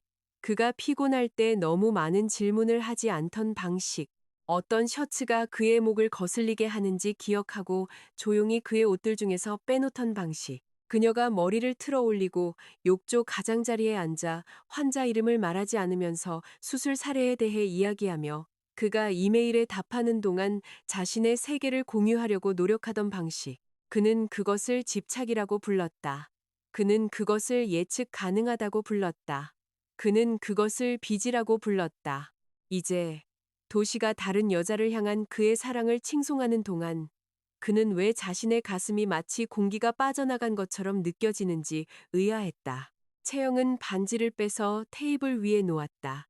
그 작은 소리에 모두가 돌아봤다. 지훈의 눈이 날카로워졌다. 뭐 하는 거야? 나 이거 원하지 않아요. 그녀가 말했다. 이상한 웃음이 그에게서 터져 나왔다. 공개 프로포즈를 원하지 않는다고? 그건 날 위한 게 아니었어요. 방안이 고요해졌다. 채영의 목소리는 떨렸지만 무너지지는 않았다. 당신은 그녀가 보길 원했어요. 떠난 것에 대해 그녀를 벌주고 싶었던 거예요. 준서는 눈을 내렸다. 지훈의 첫 본능은 부인이었다. 그것은 습관처럼 그의 혀끝까지 차올랐다. 말도 안 돼. 너무 깊이 생각하는 거야. 널 위해 한 거야. 그러나 그는 테이블 위에 반지를 보았고 지금 거짓말을 하면 그 자신조차도 믿지 못할 것이라는 것을 알았다. 채영은 지친 눈으로 그를 보았다. 내가 돌아왔을 때 난 우리가 예전으로 돌아갈 수 있을 거라고 생각했어요. 내가 떠난 후에 일어난 모든 일은 잠시 다른 길로 샜던 거라고 생각했죠. 하지만 지훈 씨, 당신은 더 이상 17살이 아니에요. 나도 마찬가지고요. 그녀는 침을 삼켰다. 그리고 서연 씨는 우리 이야기의 악당이 아니에요. 그의 턱이 굳어졌다. 걔가 우리를 망쳤어. 아니요, 채영이 말했다. 어른들이 우리를 망쳤어요. 두려움이 우리를 망쳤어요. 우리 부모님, 당신의 자존심, 그녀 어머니의 권위, 그 모든 것이요. 서연 씨는 일기장을 가진 10대 소녀였어요. 당신은 그녀의 죄책감을 이용했어요. 그게 당신을 힘있는 사람처럼 느끼게 해줬으니까요. 그 말은 정확히 사실이었기 때문에 전곡을 찔렀. 준서가 속삭였다. 채영아, 그녀는 그를 무시했다. 오늘 밤 당신에게 기댔던 건 미안해요. 그녀 앞에서 선택받는 것을 즐겼던 것도 미안해요. 그건 잔인했어요. 하지만 이게 사랑인 척 계속하지는 않을 거예요. 지훈의 손이 천천히 말렸다. 이게 사랑이 아니라면 난 5년 동안 뭘 한 거지? 채영의 얼굴이 동정심으로 부드러워졌다. 제대로 슬퍼하지도 못하고 있었군요. 그 동정심은 비난보다 그를 더 분노하게 했다. 그는 다른 말 없이 식당을 떠났다. 술집에서 그는 방이 흐릿해질 때까지 마셨다. 그는 빌린 전화로 서연에게 전화했다. 민준이 받았다. 민준은 그녀가 그의 침대에 있다고 말했다. 그 문장이 그를 갈기갈기 찢어 놓았다. 그는 새벽이 되기 전에 공항으로 차를 몰았지만 그녀의 비행기가 몇 시간 전에 도착했다는 사실만 알게 되었다. 그는 인맥을 동원하고 호텔을 확인하고 그의 가족에게 빚진 사람들을 압박했다. 그는 정오쯤 병원 파견 사실을 알아냈고 순수한 충동으로 거의 헬리콥터를 탈 뻔했다. 준서가 사무실 문에서 그를 막았다. 지훈아, 생각해봐. 지금 이렇게 쫓아가면 걔를 겁주게 될 거야. 지훈은 충혈된 눈으로 그를 돌아봤다. 언제부터 네가 나한테 이래라 저래라 했어? 네가 여자가 전화 안 받는다고 손에 닿는 모든 전화기를 부수기 시작한 이후부터. 일순간 지우는 그를 칠 것 같았다. 준서는 자신의 자리를 지켰다. 넌 5년 동안 모두에게 걔는 아무것도 아니라고 말했어. 걔가 마침내 그걸 믿은 거야. 뭘 기대했는데? 지훈의 입이 열렸다. 아무 대답도 나오지 않았다. 처음으로 그가 그렇게 쉽게 사용했던 말들이 그 주위에 벽이 되어 둘러쌌. 그냥 친구, 내 것, 빚, 아무것도 아닌. 그는 스스로 감옥을 만들었다. 서연은 그저 걸어나가 그를 안에 남겨두었을 뿐이었다. 제6장. 그의 이름을 모르는 도시. 부산은 권지훈이 누구인지 신경 쓰지 않았다. 그것이 서연이 그곳을 사랑하게 된 첫 번째 이유였다. 그녀의 옛 도시 선우대학병원에서는 그의 성씨가 방 안의 분위기를 좌우할 수 있었다. 간호사들은 속삭였다. 부서장들은 일정을 재조정했다. 행정가들은 너무 활짝 웃었다. 지훈이 없을 때조차 그의 존재감은 무게가 있었다. 부산에서 그는 기부자가 되기로 선택한 후에야 기부자일 뿐이었다. 그 전까지 서연의 날들은 응급 호출, 병동회진, 구내식당 수프, 그리고 겨울나무들이 줄지어 선 좁은 거리가 보이는 작은 임대 아파트로 채워졌다. 그녀는 야간 근무를 하는 간호사들의 이름을 외웠다. 병원 근처에서 훌륭한 소시지 롤과 끔찍한 커피를 파는 빵집을 발견했다. 아파트에 가구가 하나도 없었기 때문에 중고 안락의자를 샀다. 그녀는 천천히 짐을 풀고 여전히 옛 도시와 묶여 있다고 느껴지는 물건들은 다시 싸서 어머니에게 붙였다. 어느 날 저녁 그녀는 채영의 환영 파티 때 입었던 드레스가 여행 가방 바닥에 접혀 있는 것을 발견했다. 검은색 우아하고 너무 신중하게 고른. 그녀는 오랫동안 그것을 손에 들고 서 있다가 쉬는 날 자선 가게에 가져갔다. 카운터 뒤에 자원봉사자가 그녀에게 감사했다. 예쁜 옷이네요. 누군가 아주 좋아할 거예요. 서연은 미소 지었다. 그러길 바라요. 그 후 그녀는 종이컵에 담긴 차를 들고 항구를 따라 걸었다. 그녀의 휴대폰은 병원 메시지와 민준의 가끔 오는 메모 외에는 조용했다. 민준은 밀어붙이지 않았. 그 점이 그를 저항하기 더 어렵게 만들었다. 그는 그녀가 밥을 먹었는지 물었다. 그녀가 그렇다고 하면 그는 그녀를 믿었다. 그녀가 아니라고 하면 그는 근처 장소 목록을 보내고 더 이상 아무 말도 하지 않았다. 그는 설명을 요구하지 않았다. 자정에 나타나지 않았. 관대함을 족쇄로 만들지 않았다. 한 번은 긴 야간 근무 중에 서연은 간호사 스테이션에서 그녀의 이름이 적힌 보온 가방을 발견했다. 안에는 수프, 숟가락 그리고 쪽지가 들어 있었다. 답장할 의무 없음. 다음 응급 상황이 당신을 훔쳐가기 전에 그냥 먹어요. 그녀는 며칠 만에 처음으로 웃었다. 수간호사. 리타라는 이름의 날카로운 여자가 그녀의 표정을 보고 몸을 기울였다. 남자친구? 서연은 너무 빨리 고개를 저었다. 옛날 동창이요. 리타는 흥얼거렸다. 걔들이 골칫거리가 되기 전에는 항상 그렇지. 서연은 평생 겪을 만큼의 골칫거리는 이미 충분히 겪었다고 말할 뻔했다. 대신 그녀는 수풀을 열었다. 아직 따뜻했다. 민준의 친절이 과거를 지우지는 않았다. 어떤 아침 서연은 오래된 무거움이 갈비뼈를 누르는 것을 느끼며 잠에서 깼다.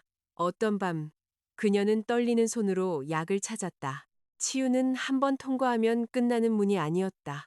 그것은 때로는 등 뒤에서 잠기고 때로는 예기치 않게 열리는 문들로 가득 찬 복도였다. 하지만 여기서는 그녀가 걷는 것이 허락되었다. 지훈이 마침내 부산백병원의 기부자로 나타났을 때 그녀의 것이 되어가던 도시는 갑자기 침략당한 느낌이었다. 부원장은 그의 옆에서 활짝 웃으며 최첨단 수술 영상 시스템, 내시경 타워, 업그레이드된 모니터링 장비에 대해 이야기했다. 서연은 지훈이 마치 어떤 사적인 신호를 기다리는 것처럼 그녀를 지켜보는 동안 전문적인 태도로 귀를 기울였다. 그녀는 그에게 아무 신호도 주지 않았다. 인수인계 과정은 그들을 반복적인 접촉으로 몰아넣었다. 첫 번째 장비 점검 때 지훈은 2명의 엔지니어와 폴더를 든 비서와 함께 도착했다. 서연은 그들을 수술부서로 안내하고 기술적인 질문을 하고 수술실 설치에 영향을 미쳤을 사양 오류를 수정했다. 지훈의 비서는 감명받은 듯 지훈은 고통스러워 보였다. 회의 후에 그가 조용히 말했다. 넌 항상 이런 걸 잘했... 뭐요? 다른 사람들이 놓치는 세부 사항을 보는 거. 서연은 폴더를 닫았다. 예전엔 그걸 과민 반응이라고 불렀잖아요. 그는 고개를 돌렸다. 두 번째 회의에서 그는 커피를 가져왔다. 하나는 자신을 위해, 하나는 그녀를 위해. 그녀는 그것을 만지지 않았다. 그가 알아차렸다. 내 예전 병원 근처 그곳에서 사왔어. 그가 말했다. 네가 좋아했잖아. 내가 좋아했던 건 당신이 좋아했기 때문이에요. 그 문장이 그를 침묵하게 했다. 세 번째 회의에서 그는 계약에 대해 논의하기 위해 저녁 식사를 하자고 물었다. 그녀는 병원이 명확히 해야 할 조건들이 있었기 때문에 동의했을 뿐이에요. 그는 너무 우아해서 우리처럼 느껴지는 식당을 골랐다. 그는 뻣뻣한 방식으로 그녀에게 먼저 주문하도록 했다. 그는 그녀가 추운지 물었다. 그녀가 간단한 것을 선택했을 때 비난하지 않았다. 그는 말을 줄이고 더 많이 들었다. 5년 전이었다면 서연은 매 순간을 소중히 여겼을 것이다. 이제 각각의 부드러운 제스처는 더 이상 존재하지 않는 주소로 보내진 지연된 배달처럼 느껴졌다. 그들이 식당을 떠났을 때 지우는 자신의 차 옆에 멈춰섰다. 내가 할 수 있는 건 정말 아무것도 없는 거야? 서연은 그를 보았다. 공기 중에는 눈이 내릴 듯했지만 아직 떨어지지는 않았다. 계약서에 서명하세요. 제 병원을 평화롭게 떠나세요. 제가 살도록 내버려 두세요. 그의 얼굴이 굳어졌다. 그건 벌처럼 들리는데. 아니요, 그녀가 말했다. 그건 자비예요. 그녀는 걸어갔. 제7장. 말하지 못한 것들. 민준의 여동생 미나는 서연의 삶에 마치 눈뭉치처럼 나타났다. 시끄럽고 밝고 무시할 수 없는 쇼핑몰에서의 오해 이후 서연은 자신이 바보였다고 확신하며 이틀을 보냈다. 그녀는 상처받을 권리가 없었다. 민준은 그녀에게 아무것도 약속하지 않았다. 그는 기다렸다, 그래. 하지만 기다림이 소속을 의미하지는 않았다. 그는 잘생겼고 부유하고 친절하며 세상에서의 편안함이 사람들을 자연스럽게 그 근처로 모이게 하는 가문 출신이었다. 당연히 그의 주위에는 여자들이 있을 것이다. 그럼에도 불구하고 그의 팔짱을 낀 그 젊은 여자를 본 것은 그녀의 가슴을 고통스럽게 비틀었다. 수진이 그날 밤 그녀에게 전화했다. 너 걔 좋아하지? 이 얘기 하고 싶지 않아. 네가 걔를 너무 좋아해서 쇼핑몰에서 병원 얼음덩어리가 됐잖아. 놀랐을 뿐이야. 질투했잖아. 놀랄 수도 있지. 사랑에 빠질 수도 있는 거야. 이 바보야. 서연은 어린 시절 침대 가장자리에 앉아 아래층에서 어머니가 설거지하는 소리를 들었다. 사랑. 그 단어는 여전히 그녀를 두렵게 했다. 지훈과 함께일 때 사랑은 닫힌 문 밖에서 기다리는 것을 의미했다. 그것은 더 적은 것을 받아들이고 그것을 충성이라고 부르는 것을 의미했다. 그것은 침묵을 벌로, 작은 친절을 보상으로 읽는 법을 배우는 것을 의미했다. 만약 그녀가 민준을 사랑하고 다시 그 여자가 된다면? 만약 다정함이 그녀를 약하게 만든다면? 만약 그녀가 누군가에게 자신의 금이 간 마음을 주고 그가 그것이 얼마나 손상되었는지 발견한다면? 다음 날 오후 최민아는 선물 가방 3개를 들고 순진하다고 하기엔 너무 활짝 웃는 미소를 지으며 서연의 집 문을 두드렸다. 서연의 어머니가 문을 열었다. 안녕하세요. 안녕하세요, 어머님. 저 최민준 오빠 동생 최민아라고 해요. 우리 오빠가 감정 변비로 죽기 전에 오해 좀 풀러왔어요. 서연은 거실에서 마시던 차에 거의 살해 들릴 뻔했다.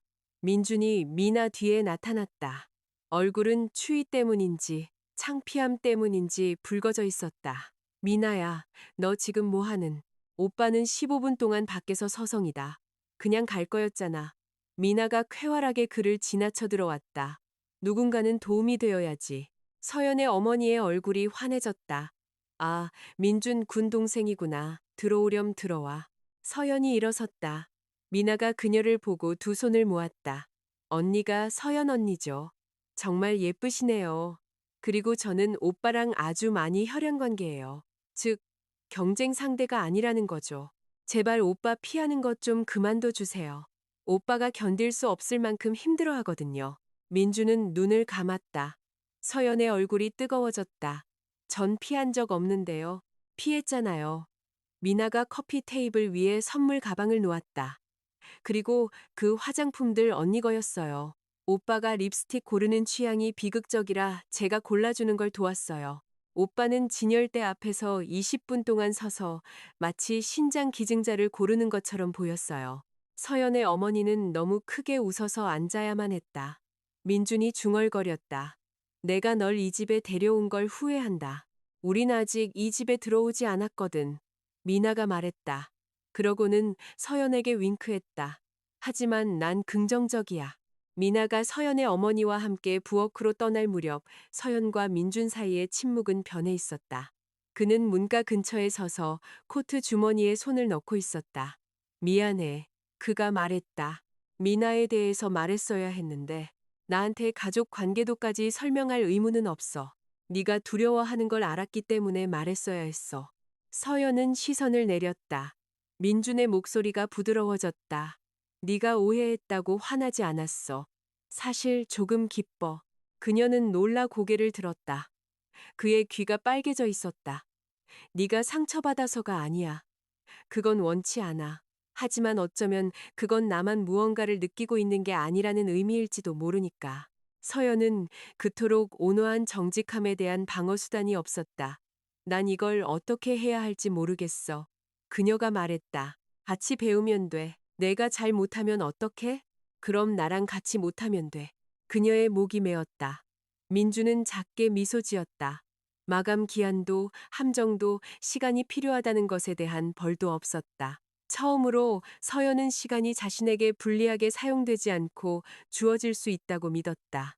다음 날 저녁 사찰 축제가 열렸다.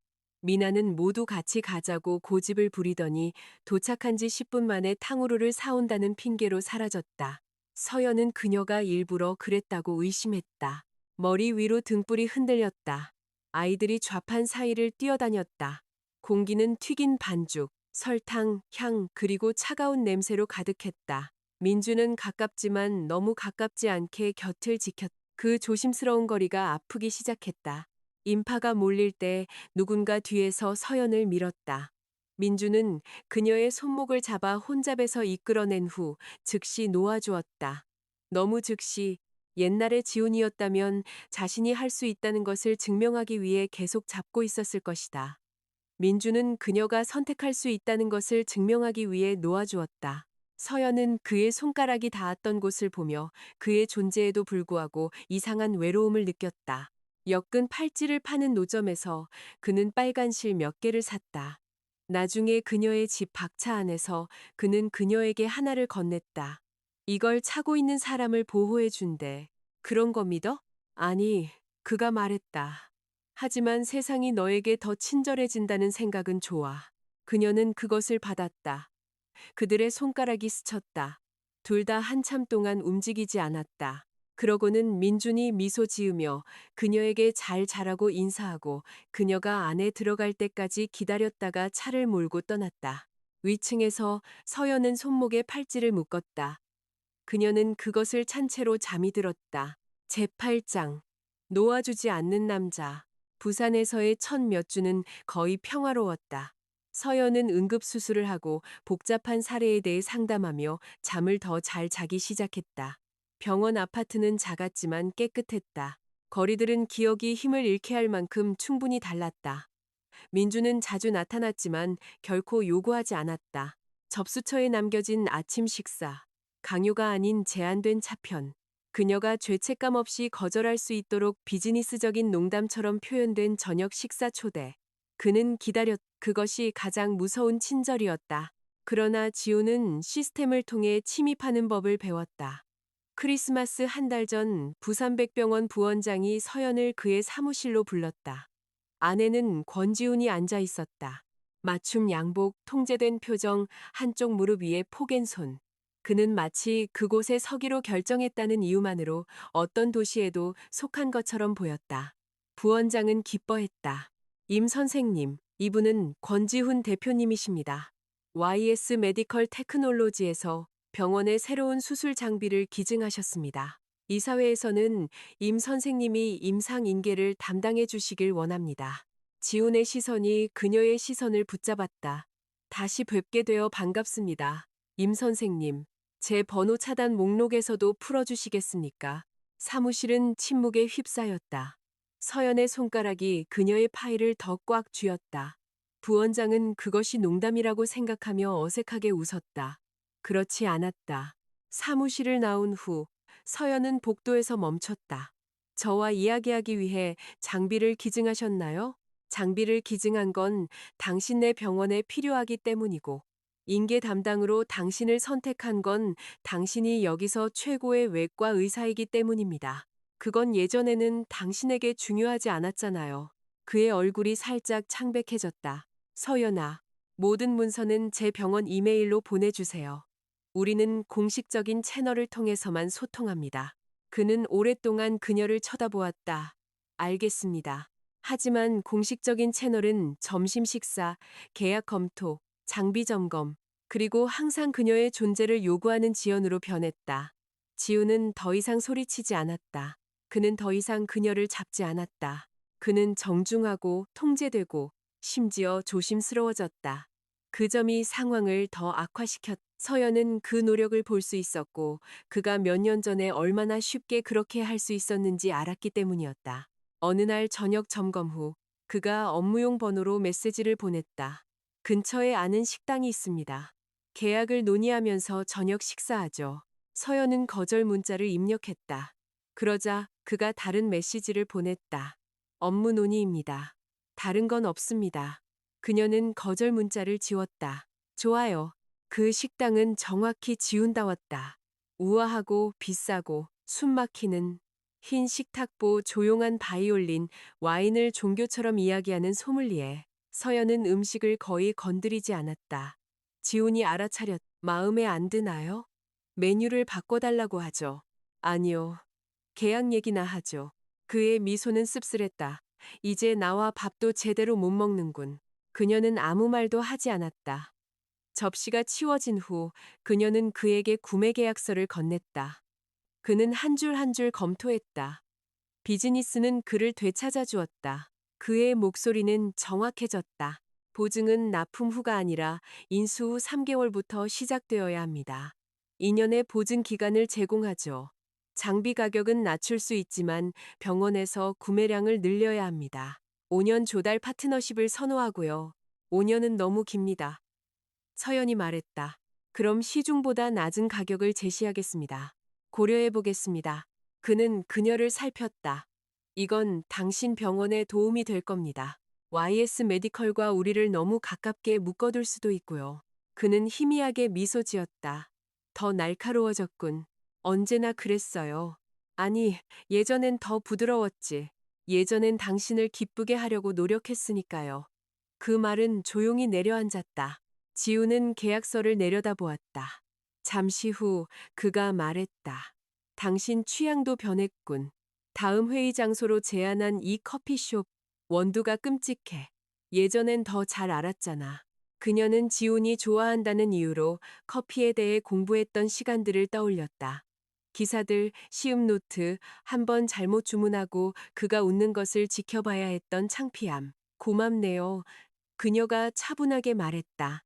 당신 곁에 설 자격이 있는 사람들의 목록에서 저를 제거해줘서요. 그는 그녀를 응시했다. 그러고는 서명했다. 함께 일하게 되어 기쁩니다, 권 대표님. 서연이 계약서를 받으며 말했다. 그녀는 그가 대답하기 전에 식당을 떠났다. 그는 그녀가 가는 것을 지켜보다가 모든 것을 망쳐버린 오래된 자존심으로 돌아섰다. 다음 주 서연은 장비인계로 인해 생긴 일정의 공백 때문에 응급실에 임시로 배정되었다. 구급차 사일에는 해질 무렵에 울렸다. 교통사고. 팀은 자동적으로 움직였다. 들것, 모니터, 혈압, 산소. 그때 서연은 환자의 얼굴을 보았다. 민준. 세상이 침묵했다. 그는 사무실로 가는 길에 통제력을 잃은 벤에 치였다. 충격으로 그는 길 건너편으로 튕겨나갔다. 내부 출혈, 갈비뼈 골절, 두부 외상. 몇 시간 동안 수술실 불빛이 타올랐고 서연은 밖에서 손이 마비된 채 앉지도 못하고 서 있었다. 마침내 외과 의사가 나와 민준이 안정되었다고 말했을 때 서연은 거의 벽에 기대어 쓰러질 뻔했다. 그의 병실에서 기계들이 부드럽게 삐소리를 냈다. 민준의 손이 그녀의 손 안에서 차갑게 놓여 있었다. 이 손은 그녀에게 아침 식사를 가져다 주었고, 문을 열어주었고, 코트를 덮어주었고, 강요하지 않고 물러섰고, 벌 주지 않고 기다렸다. 서연은 온기를 되돌려 주려는 듯 두 손바닥 사이에서 그의 손가락을 문질렀다. 눈물이 격렬하게 터져 나왔다. 그녀는 사랑이 굴욕, 빚, 소유, 그리고 버림을 의미한다고 지훈이 가르쳐줬기 때문에 사랑을 두려워하며 몇 달을 보냈다. 하지만 죽음이 가까이 다가왔을 때 그 모든 두려움은 작아 보였다. 만약 당신이 깨어난다면 그녀가 부서지는 목소리로 속삭였다. 더 이상 도망치지 않을게요. 미안해요. 당신을 좋아하지 않아서 두려운 게 아니에요. 좋아하기 때문에 두려운 거예요. 그의 속눈썹이 움직였다. 서연은 숨을 멈췄다. 민주는 눈을 아주 살짝 떴다. 그의 얼굴은 창백했고 입술은 말라 있었지만 그가 겨우 지어 보인 미소는 진짜였다. 네가 말했어. 그가 속삭였다. 물리기 없기. 그녀는 눈물을 흘리며 웃고는 그의 손에 이마를 숙였다. 안 그럴게. 민주는 영원히 지속되는 약속에 대한 집착이 있었다. 처음으로 서연은 영원히 함정이 아닐지도 모른다고 믿었다. 재구장. 휴가를 위해 집으로 민주는 천천히 회복했다. 그는 약해지는 것을 싫어했지만 건조한 유머로 그것을 위장했다. 서연은 근무 후에 방문하여 수프를 가져다 주고 약에 대해 잔소리했으며 그 보살핌을 소중히 여기는 사람을 돌보는 것이 같은 방식으로 그녀를 지치게 하지 않는다는 것을 놀라움과 함께 발견했다. 지훈이 한 번 왔다. 그는 민준의 병실 밖에 서서 서연이 다른 남자의 어깨 위로 담요를 조정해주는 것을 지켜보았다. 그는 들어오지 않았다. 아마도 그가 무슨 말을 하든 소용없을 것이라고 이해했을 것이다. 아마도 그는 아무것도 이해하지 못했을 것이다. 크리스마스가 다가왔다. 서연은 새해를 위해 교회에 있는 부모님 댁으로 돌아갈 계획이었다. 그녀는 몇 년 동안 제대로 집에 가지 않았다. 일이 하나의 핑계였고 지훈이 또 다른 핑계였다. 거의 회복된 민준이 운전해주겠다고 제안했다. 우리 집도 그 근처야. 가는 길이야. 정확히 가는 길은 아니었다.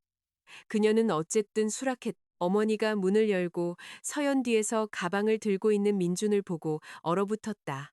그러고는 서연 어머니의 얼굴 전체가 환해졌다. 어머, 이분은 누구시니? 엄마, 서연이 너무 빨리 말했다. 이쪽은 민준이야. 우리 동창이었어. 그냥 태워다 준 거야.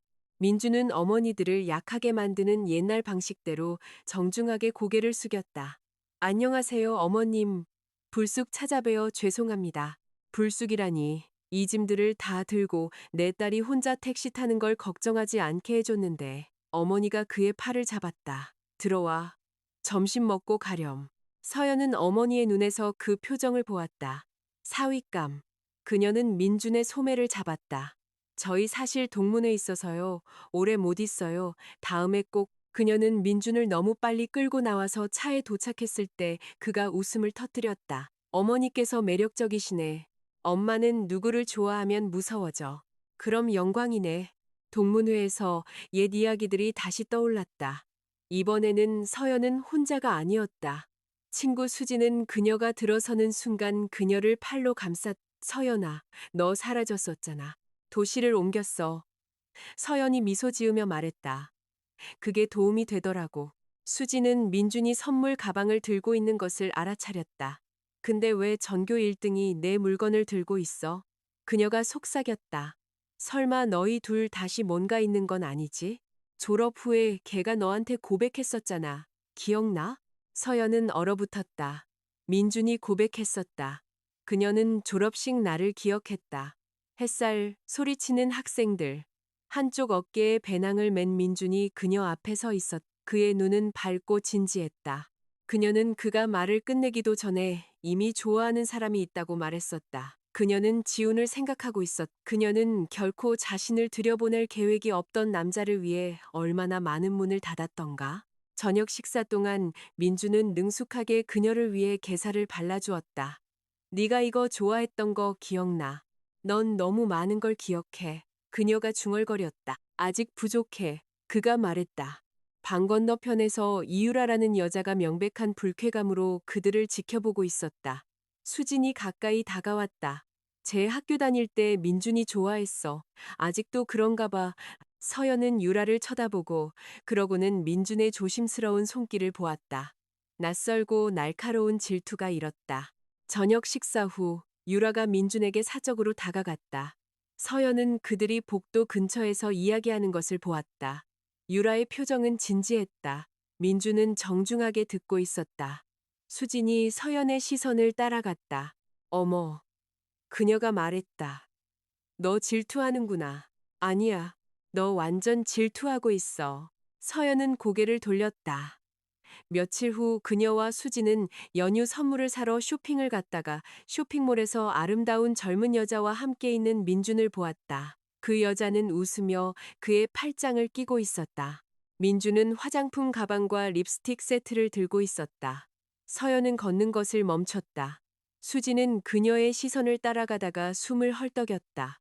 설마 그 모든 일 후에 남자들은 쓰레기야. 그 여자는 젊고 밝고 그의 옆에서 너무나 편안해 보였다. 민준이 서연을 보고 앞으로 나섰다. 서연아. 그녀는 그가 말을 끝내기 전에 돌아섰다. 우리 갈 데 있어. 그녀가 차갑게 말했다. 수지는 민준에게 유리를 자를 만큼 날카로운 시선을 보내고 서연을 끌고 갔다. 민준은 멍하니 서 있었다. 그의 옆에 있던 젊은 여자가 눈을 깜빡였다. 오빠, 그녀가 천천히 말했다. 저분이 미래의 새언니야? 민주는 손에 든 립스틱 세트를 보고 그러고는 서연의 멀어지는 등을 보았다. 이제 모르겠어. 그의 동생 최미나가 그를 응시했다. 언니는 내가 오빠 여자친구인 줄 아나 봐. 민준의 고개가 번쩍 들렸다. 뭐? 오빠 동생 있다고 한 번도 말 안 했어? 아니, 미나는 눈을 굴렸다. 천재들은 쓸모가 없어. 며칠 동안. 서연은 그를 피했다. 민주는 메시지를 보냈다. 그녀는 정중하고 짧게 혹은 전혀 답하지 않았다. 섣달 금음날 미나가 밝은 미소와 선물 가방을 들고 서연의 집에 나타났다. 안녕하세요. 그녀가 말했다. 저 최민준 오빠 동생 최미나예요. 생물학적으로 같은 부모님. 확실히 여자친구 아니에요. 서연은 얼어붙어 서 있었다. 미나 뒤에서 민주는 서연이 한 번도 본 적 없는 방식으로 긴장해 보였다. 내가 설명했어야 했는데. 그가 말했다. 미안해.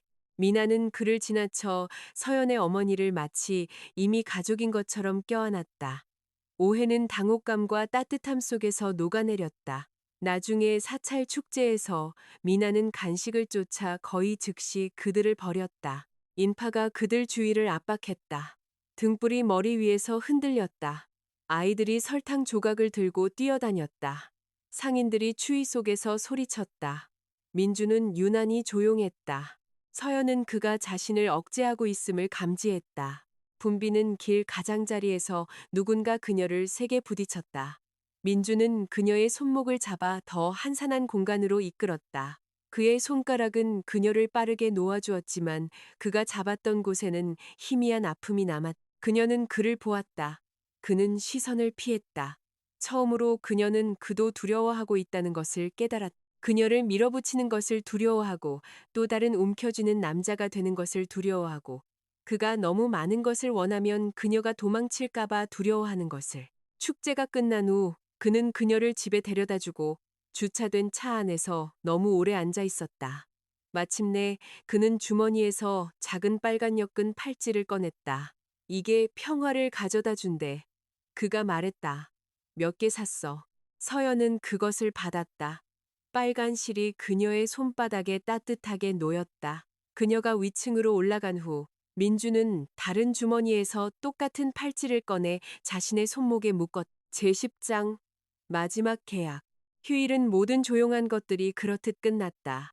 서연은 어머니가 싸준 음식과 수진이 준 선물로 가득 찬 짐을 들고 부산으로 돌아왔다. 민준이 그녀를 데려다 주었고 그 여정은 일터로 돌아가는 것보다 감히 상상하지 못했던 삶으로 들어가는 것처럼 느껴졌다. 병원에서 이메일 한 통이 그녀를 기다리고 있었다. YS 메디컬 계약 체결. 그녀는 지훈에게 전화했다. 수정된 계약서가 준비되었습니다. 괜찮으시면 만나서 서명하시죠. 그들은 병원 근처의 조용한 커피숍에서 만났다. 지훈의 취향과는 다른 곳이었다. 커피는 평범했고 테이블은 작았으며 조명은 너무 밝았다. 지훈은 한 모금 마시고 미간을 찌푸렸다. 서연은 신경 쓰지 않았다. 그는 계약서를 보고 그러고는 그녀를 보았다. 당신 정말 이제 다르군. 그녀는 기다렸다. 예전엔 취향이 더 좋았는데. 그녀는 그를 위해 배웠던 커피들을 생각했다. 그녀가 즐거운 척했던 식당들, 그 옆에 어울려 보이기 위해 입었던 옷들. 아마 제 취향이 나아졌나 보죠. 그녀가 말했다. 더 이상 비싼 것과 편안한 것을 혼동하지 않으니까요. 그의 손가락이 펜 주위로 굳어졌다. 서연아, 권 대표님. 그녀가 고르게 말했다. 더 이상 문제 없으시면 서명해 주세요. 그 호칭은 분노보다 그를 더 상처 입혔다. 그는 서명했다. 서연은 서류를 챙겨 일어섰다. 파트너십을 축하합니다. 그녀는 떠났다. 밖에서 구급차 사이렌이 울부짖었다. 서연은 응급실 입구로 달려갔다. 나머지는 빠르게 일어났다. 들것, 피, 민준의 얼굴, 수술, 공포, 고백, 생존. 민준이 깨어나 약속을 물리지 말라고 놀린 후 서연 안에 무언가가 영구적으로 변했다. 그녀는 그날 밤 간호사가 쉬라고 고집할 때까지 그의 곁에 머물렀다. 다음 날 아침 돌아왔을 때 지훈이 복도 끝에 서 있었다. 그의 눈은 그녀의 창백한 얼굴에서 그녀의 손에 든 커피와 죽으로 옮겨갔다. 그 사람 거예요? 그가 물었다. 네. 당신은 한 번도 나를 위해 병원에 아침 식사를 가져온 적 없었죠. 서연은 거의 웃을 뻔했다. 당신 아파트, 사무실, 차 출장 후 호텔방, 그리고 위험에 걸렸을 때 응급실에도 아침 식사를 가져다 줬어요. 당신이 기억 못할 뿐이죠. 그의 얼굴이 굳어졌다. 그녀는 그를 지나쳐 걸었다. 그가 등 뒤에서 말했다. 계약서에 서명했습니다. 더 이상 당신 병원을 괴롭히지 않겠습니다. 고맙습니다. 그리고 당신은 그의 목소리는 낮았다. 절대 뒤돌아보지 않을 건가요? 서연이 돌아섰다. 지우는 하얀 병원 복도에 서 있었다. 더 이상 손댈 수 없는 후계자가 아니라 눈 밑에 그림자가 진 한 남자였다. 잠시 그녀는 그가 예전에 어땠던 소년을 보았다. 체형을 잃었던 소년, 고통을 잔인함으로 바꿨던 소년. 그 외에 다른 방법을 아무도 가르쳐 주지 않았기 때문에 그녀는 그가 안쓰러웠지만 동정은 사랑이 아니었다. 네, 그녀가 말했다. 안 그럴 거예요. 지우는 눈을 감았다. 그가 눈을 떴을 때 그의 표정은 평정을 되찾았지만 상처는 여전히 보였다. 그럼 그가 당신을 실망시키지 않기를 바랍니다. 서연은 유리창 너머로 잠들어 있는 민준을 보았다. 그의 손목에는 빨간 팔찌가 둘러져 있었고 손가락은 편안하게 풀려 있었다. 그는 그러지 않을 거예요. 그녀가 말했다. 지우는 떠났다. 이번에는 서연은 그가 사라질 때까지 지켜보지 않았다. 제11장 저녁 식사. 몇 달 후 서연은 가족 저녁 식사를 위해 옛 도시로 돌아왔다. 원래 가십 기사 제목이 주장했을지 모르는 이혼 저녁 식사는 아니었다. 그녀와 지훈은 결혼한 적이 없었다. 그것이 비극의 일부였다. 5년 그리고 해소할 법적인 것도 발표할 공식적인 것도 없었다. 그러나 서연의 가족은 새해 식사를 위해 여러 오랜 인연들을 초대했다. 그리고 그들의 사업적인 교류가 겹쳤기 때문에 우연히 지훈의 가족들도 포함되었다.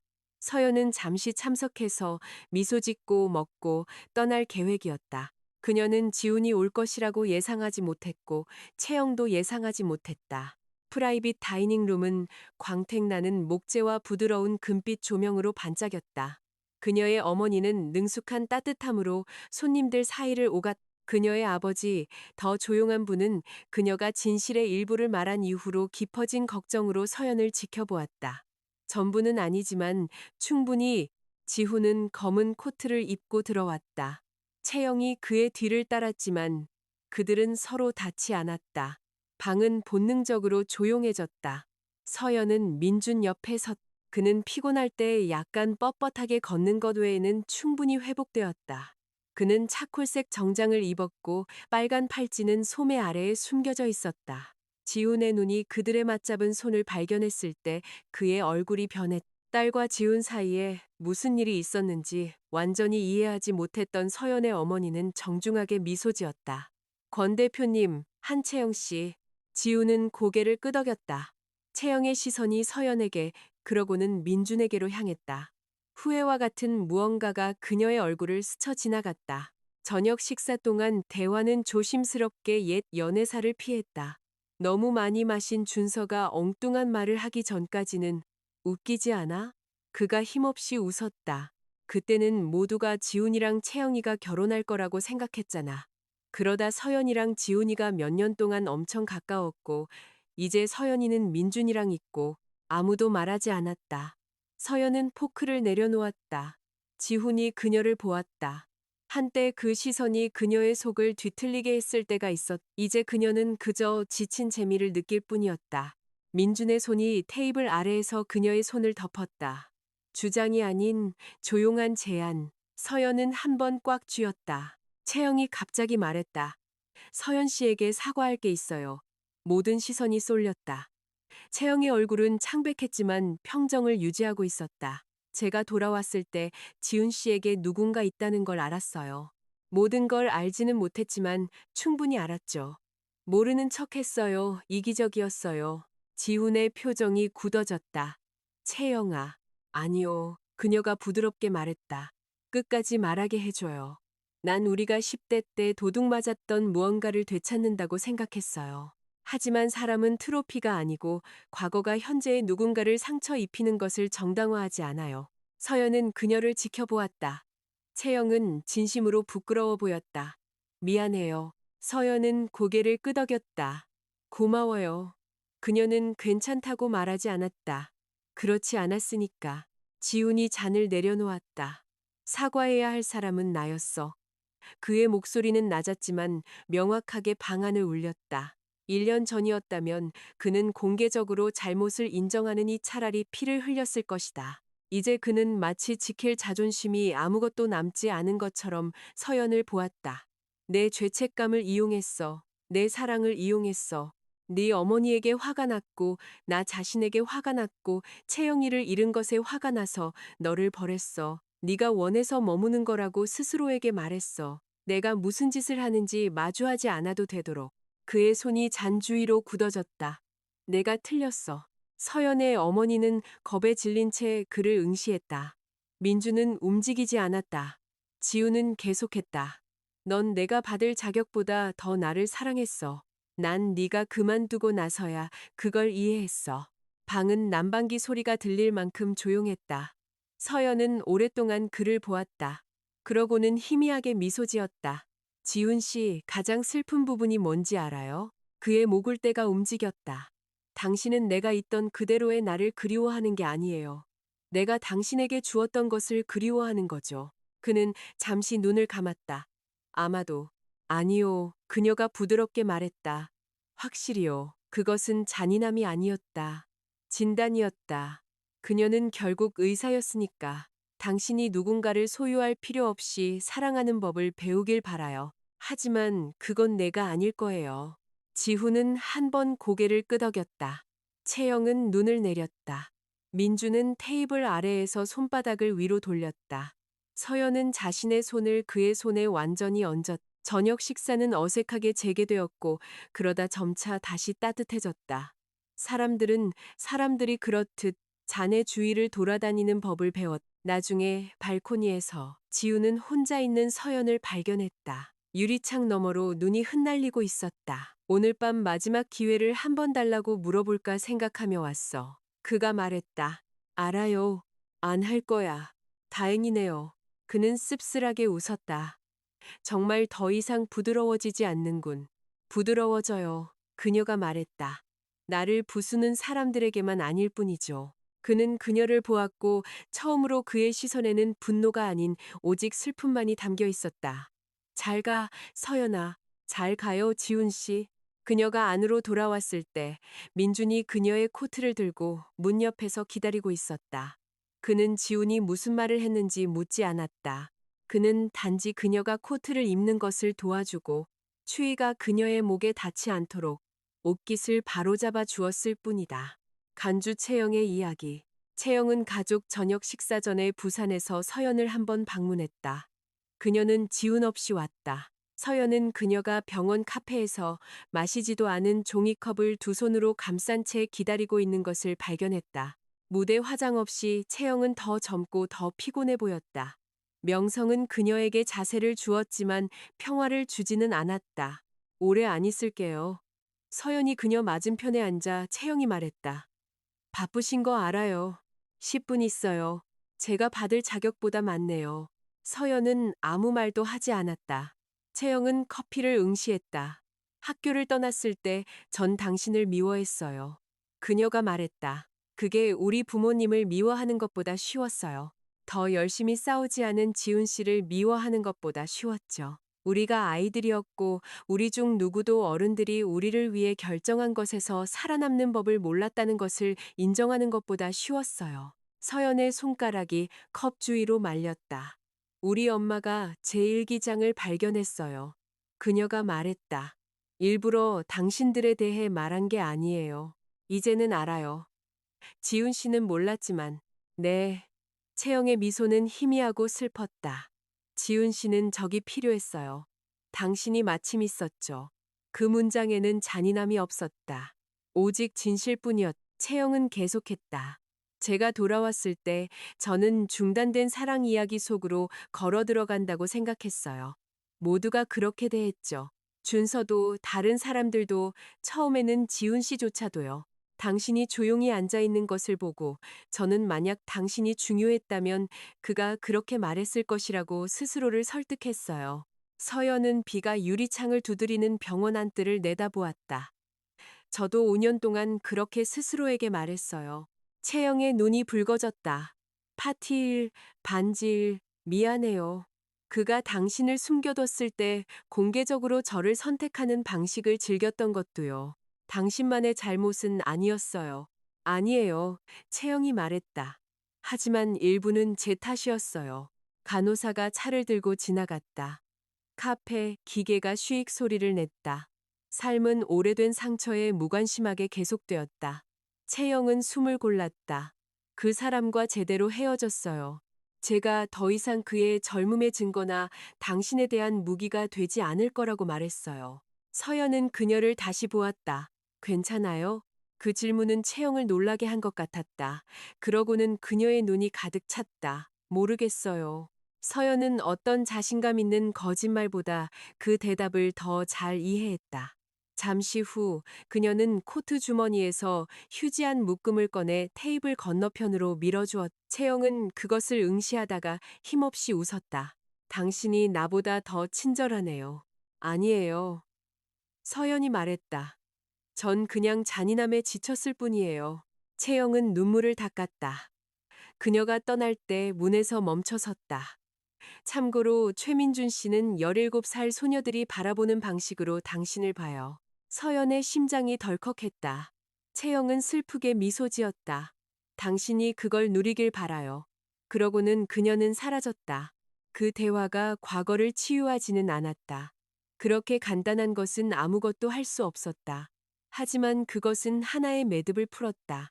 서연은 오래된 상처 속에 모든 사람이 적으로 남아있을 필요는 없다는 것을 이해하기 시작했다. 어떤 이들은 단지 칼을 내려놓는 법을 아무도 가르쳐 주지 않아서 칼을 들고 있는 다른 상처 입은 사람들이었다. 제12장. 영원히 의미하는 것. 봄은 천천히 왔다. 민준의 절뚝거림이 사라졌다. 서연의 악몽은 덜 잦아졌다.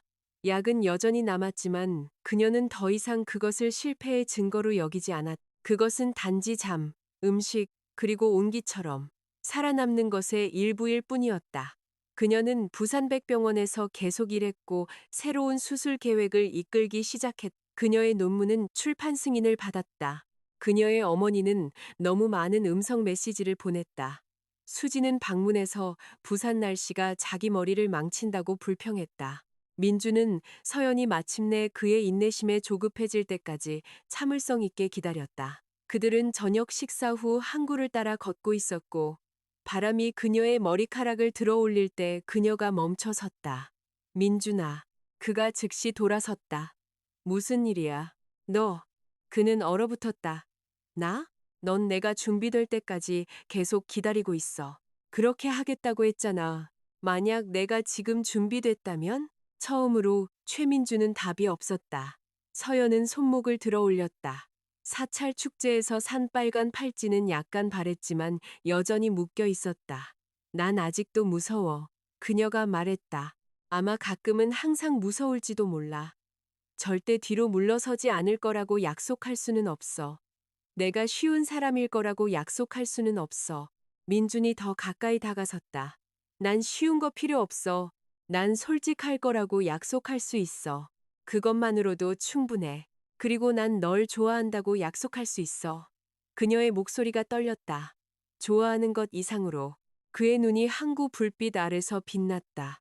임서연, 그가 말했다. 나한테 고백하는 거야? 후회하게 만들지 마. 감히 그럴 수 없지. 그는 그녀가 거절할 시간을 주며 천천히 그녀의 손을 잡았다. 그녀는 거절하지 않았다. 그들의 손가락이 얽혔다. 불꽃놀이도 드론도 도시의 사랑을 선포하는 공개적인 장관도 없었다. 단지 돌에 부딪히는 물소리와 빚진 것이 아닌 소중한 것을 다루듯 그녀의 손을 잡은 한 남자뿐이었다. 1년 후 서연은 의료학회를 위해 옛 도시로 돌아왔다. YS그룹이 후원사 중 하나였다. 지훈은 CEO로서 무대 위에서 연설했다. 세련되고 통제된 모습이었다. 그도 사람들이 속삭이는 방식으로 변해 있었다. 덜 잔인하고 덜 부주의하고 다른 사람보다 자신에게 더 엄격하게. 그는 리셉션 동안 서연을 보았다. 민준이 그녀 옆에 서서 수진이 한 말에 웃고 있었다. 서연은 편안해 보였고 미소는 자연스러웠다. 지우는 다가가지 않았다. 몇 년 동안 그는 소유가 중요함의 증거라고 믿었다. 무언가 중요하다면 그는 그것을 쥐었다. 그것이 떠나면 그는 그것을 다시 끌고 왔다. 그것이 아프면 그는 그것을 버렸다. 이제 그는 사랑이 그 반대일지도 모른다고 이해했다. 때로는 그것은 방 건너편에 서서 한때 사랑한다고 주장했던 사람의 평화를 망치지 않는 것이었다. 서연은 그를 알아차렸다. 마침내 그들의 시선이 마주쳤다. 지우는 잔을 아주 살짝 들어 올렸다. 작별, 축복, 더 이상 받아달라고 요청하지 않는 사과. 서연은 한 번 고개를 끄덕였다. 그러고는 민준에게로 돌아섰다. 대화는 계속되었다. 그날 밤 민준은 서연을 그들의 호텔로 데려다 주었다. 비가 내리기 시작했다. 가볍고 은색으로 입구에서 그는 코트를 벗어 그녀의 어깨 위에 얹어주었다. 너 얼어 죽을 거야. 그녀가 말했다. 더 심한 것도 살아남았어. 너 극적이야. 나 좋아해? 응, 좋아해. 그녀가 말했다. 그 말은 여전히 그녀를 놀라게 했다. 애원할 필요가 없을 때 그것들이 얼마나 간단할 수 있는지. 엘리베이터에서 민주는 유난히 긴장해 보였다. 서연이 알아차렸다. 왜 그래? 그는 주머니에서 무언가를 꺼냈다. 반지 상자. 그녀의 숨이 멎었다. 그가 그것을 열었다. 안에는 간단하고 우아한 반지가 있었. 엘리베이터 빛을 소리치지 않고 받는 작은 보석이 밝힌 좁은 밴드. 부담 갖지 마. 그가 빠르게 말했다. 그 말에 그녀는 웃음과 눈물을 동시에 터뜨렸다. 예전의 반지가 어떤 의미였는지 알아. 누군가 부재를 이용해 너를 아프게 했다는 것도 알고 난 이게 절대 우리처럼 느껴지지 않았으면 해. 네가 준비되지 않았다면 기다릴게. 네가 결혼을 원하지 않는다면 그래도 곁에 있을게. 난 그냥 서연이 그에게 키스했다. 엘리베이터가 울렸다. 텅 빈 복도로 문이 열리자 그들은 떨어졌다. 민주는 그녀를 응시했다. 그거 응이라는 뜻이었어? 내 연설을 멈춘 거였어. 그건 법적 구속력이 없는데. 그녀는 웃었다. 응. 그녀가 말했다. 응이야. 그는 마치 기도하듯 눈을 감았다. 그러고는 떨리는 손으로 그녀의 손가락에 반지를 끼워 주었다. 서연은 그것을 보았다. 반지가 과거를 고치지는 않았다. 그것은 5년의 비밀, 수치, 그리고 상처를 지우지 않았다. 그것은 그녀의 어린 시절을 덜 외롭게 만들지 않았다. 그것은 지훈을 완전히 미워할 만큼 단순한 악당으로 혹은 어리석음에 물들지 않은 여주인공으로 그녀 자신을 만들지 않았다. 하지만 그것은 무언가를 의미했다. 소유가 아니었다. 다른 사람들을 위한 증거가 아니었다. 그녀가 자유롭게 선택할 수 있을 때까지 기다려준 남자가 공개적으로 한 약속이었다. 서연은 택시 안에서 아무도 그녀를 따라 추위 속으로 나오지 않은 후 눈을 감았던 소녀를 생각했다. 그녀는 뒤로 돌아가 그 소녀의 손을 잡아주고 싶었다. 너는 떠날 거야. 너는 침묵에서 살아남을 거야. 언젠가 누군가가 네가 커피를 어떻게 마시는지, 어떤 음식을 사랑하는지, 손이 얼마나 차가워지는지, 그리고 네가 한번 보고 싶다고 말했던 눈을 기억해 줄 거야. 사랑이 항상 애원처럼 느껴지지는 않을 거라고 말해줘. 호텔 창밖으로 도시가 비디로 흐릿해졌다. 민주는 그녀를 가까이, 하지만 너무 꽉 껴안지는 않았다. 영원히 그가 속삭였. 서연은 그의 가슴에 머리를 기대고 그의 심장 소리를 들었다. 한때 거의 멈출 뻔해서 그녀의 세상을 멈추게 했던 심장. 지금은 그녀의 뺨 아래에서 따뜻하고 꾸준하게 뛰는 심장. 영원히. 그녀가 말했다. 그리고 이번에는 그녀는 그것을 믿었다.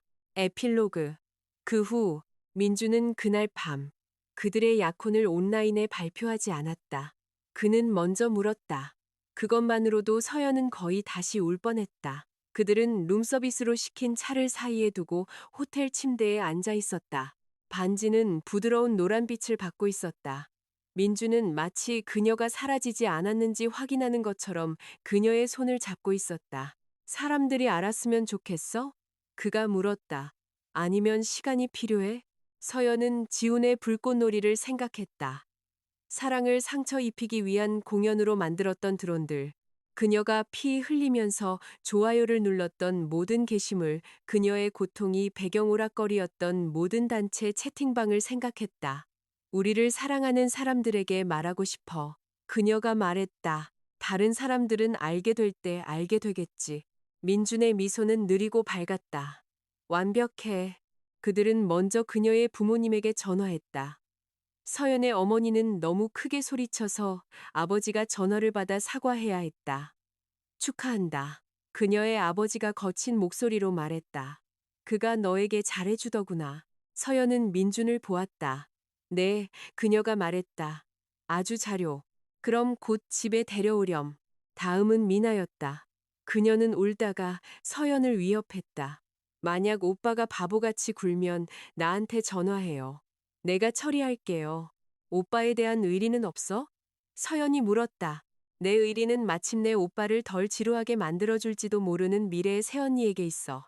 수지는 모든 각도에서 사진을 요구했고 즉시 입으라고 요청받지도 않은 옷들을 계획하기 시작했다.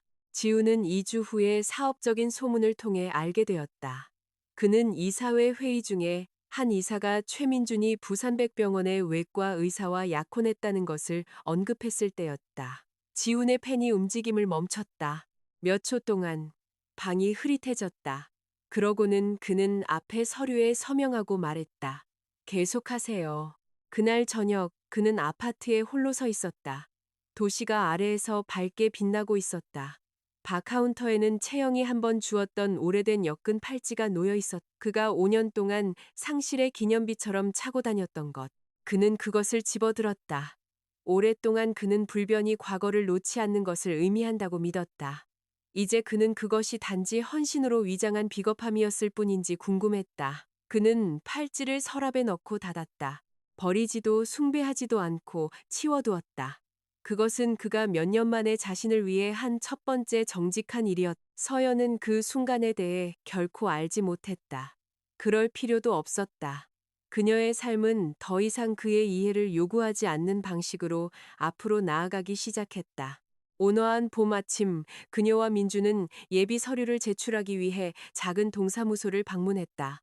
군중도 장관도 없었다. 오직 2개의 서명과 민준이 서연을 쳐다보느라 엉뚱한 줄에 서명할 뻔했을 때 미소 지었던 직원뿐이었다. 밖에서 햇살이 계단을 비췄다. 민준이 그녀의 손을 잡았다. 아직 후회하네? 서연은 반지를 보고 그러고는 그를 보았다. 난 5년 동안 나 자신을 충분히 사랑하지 않은 걸 후회했어.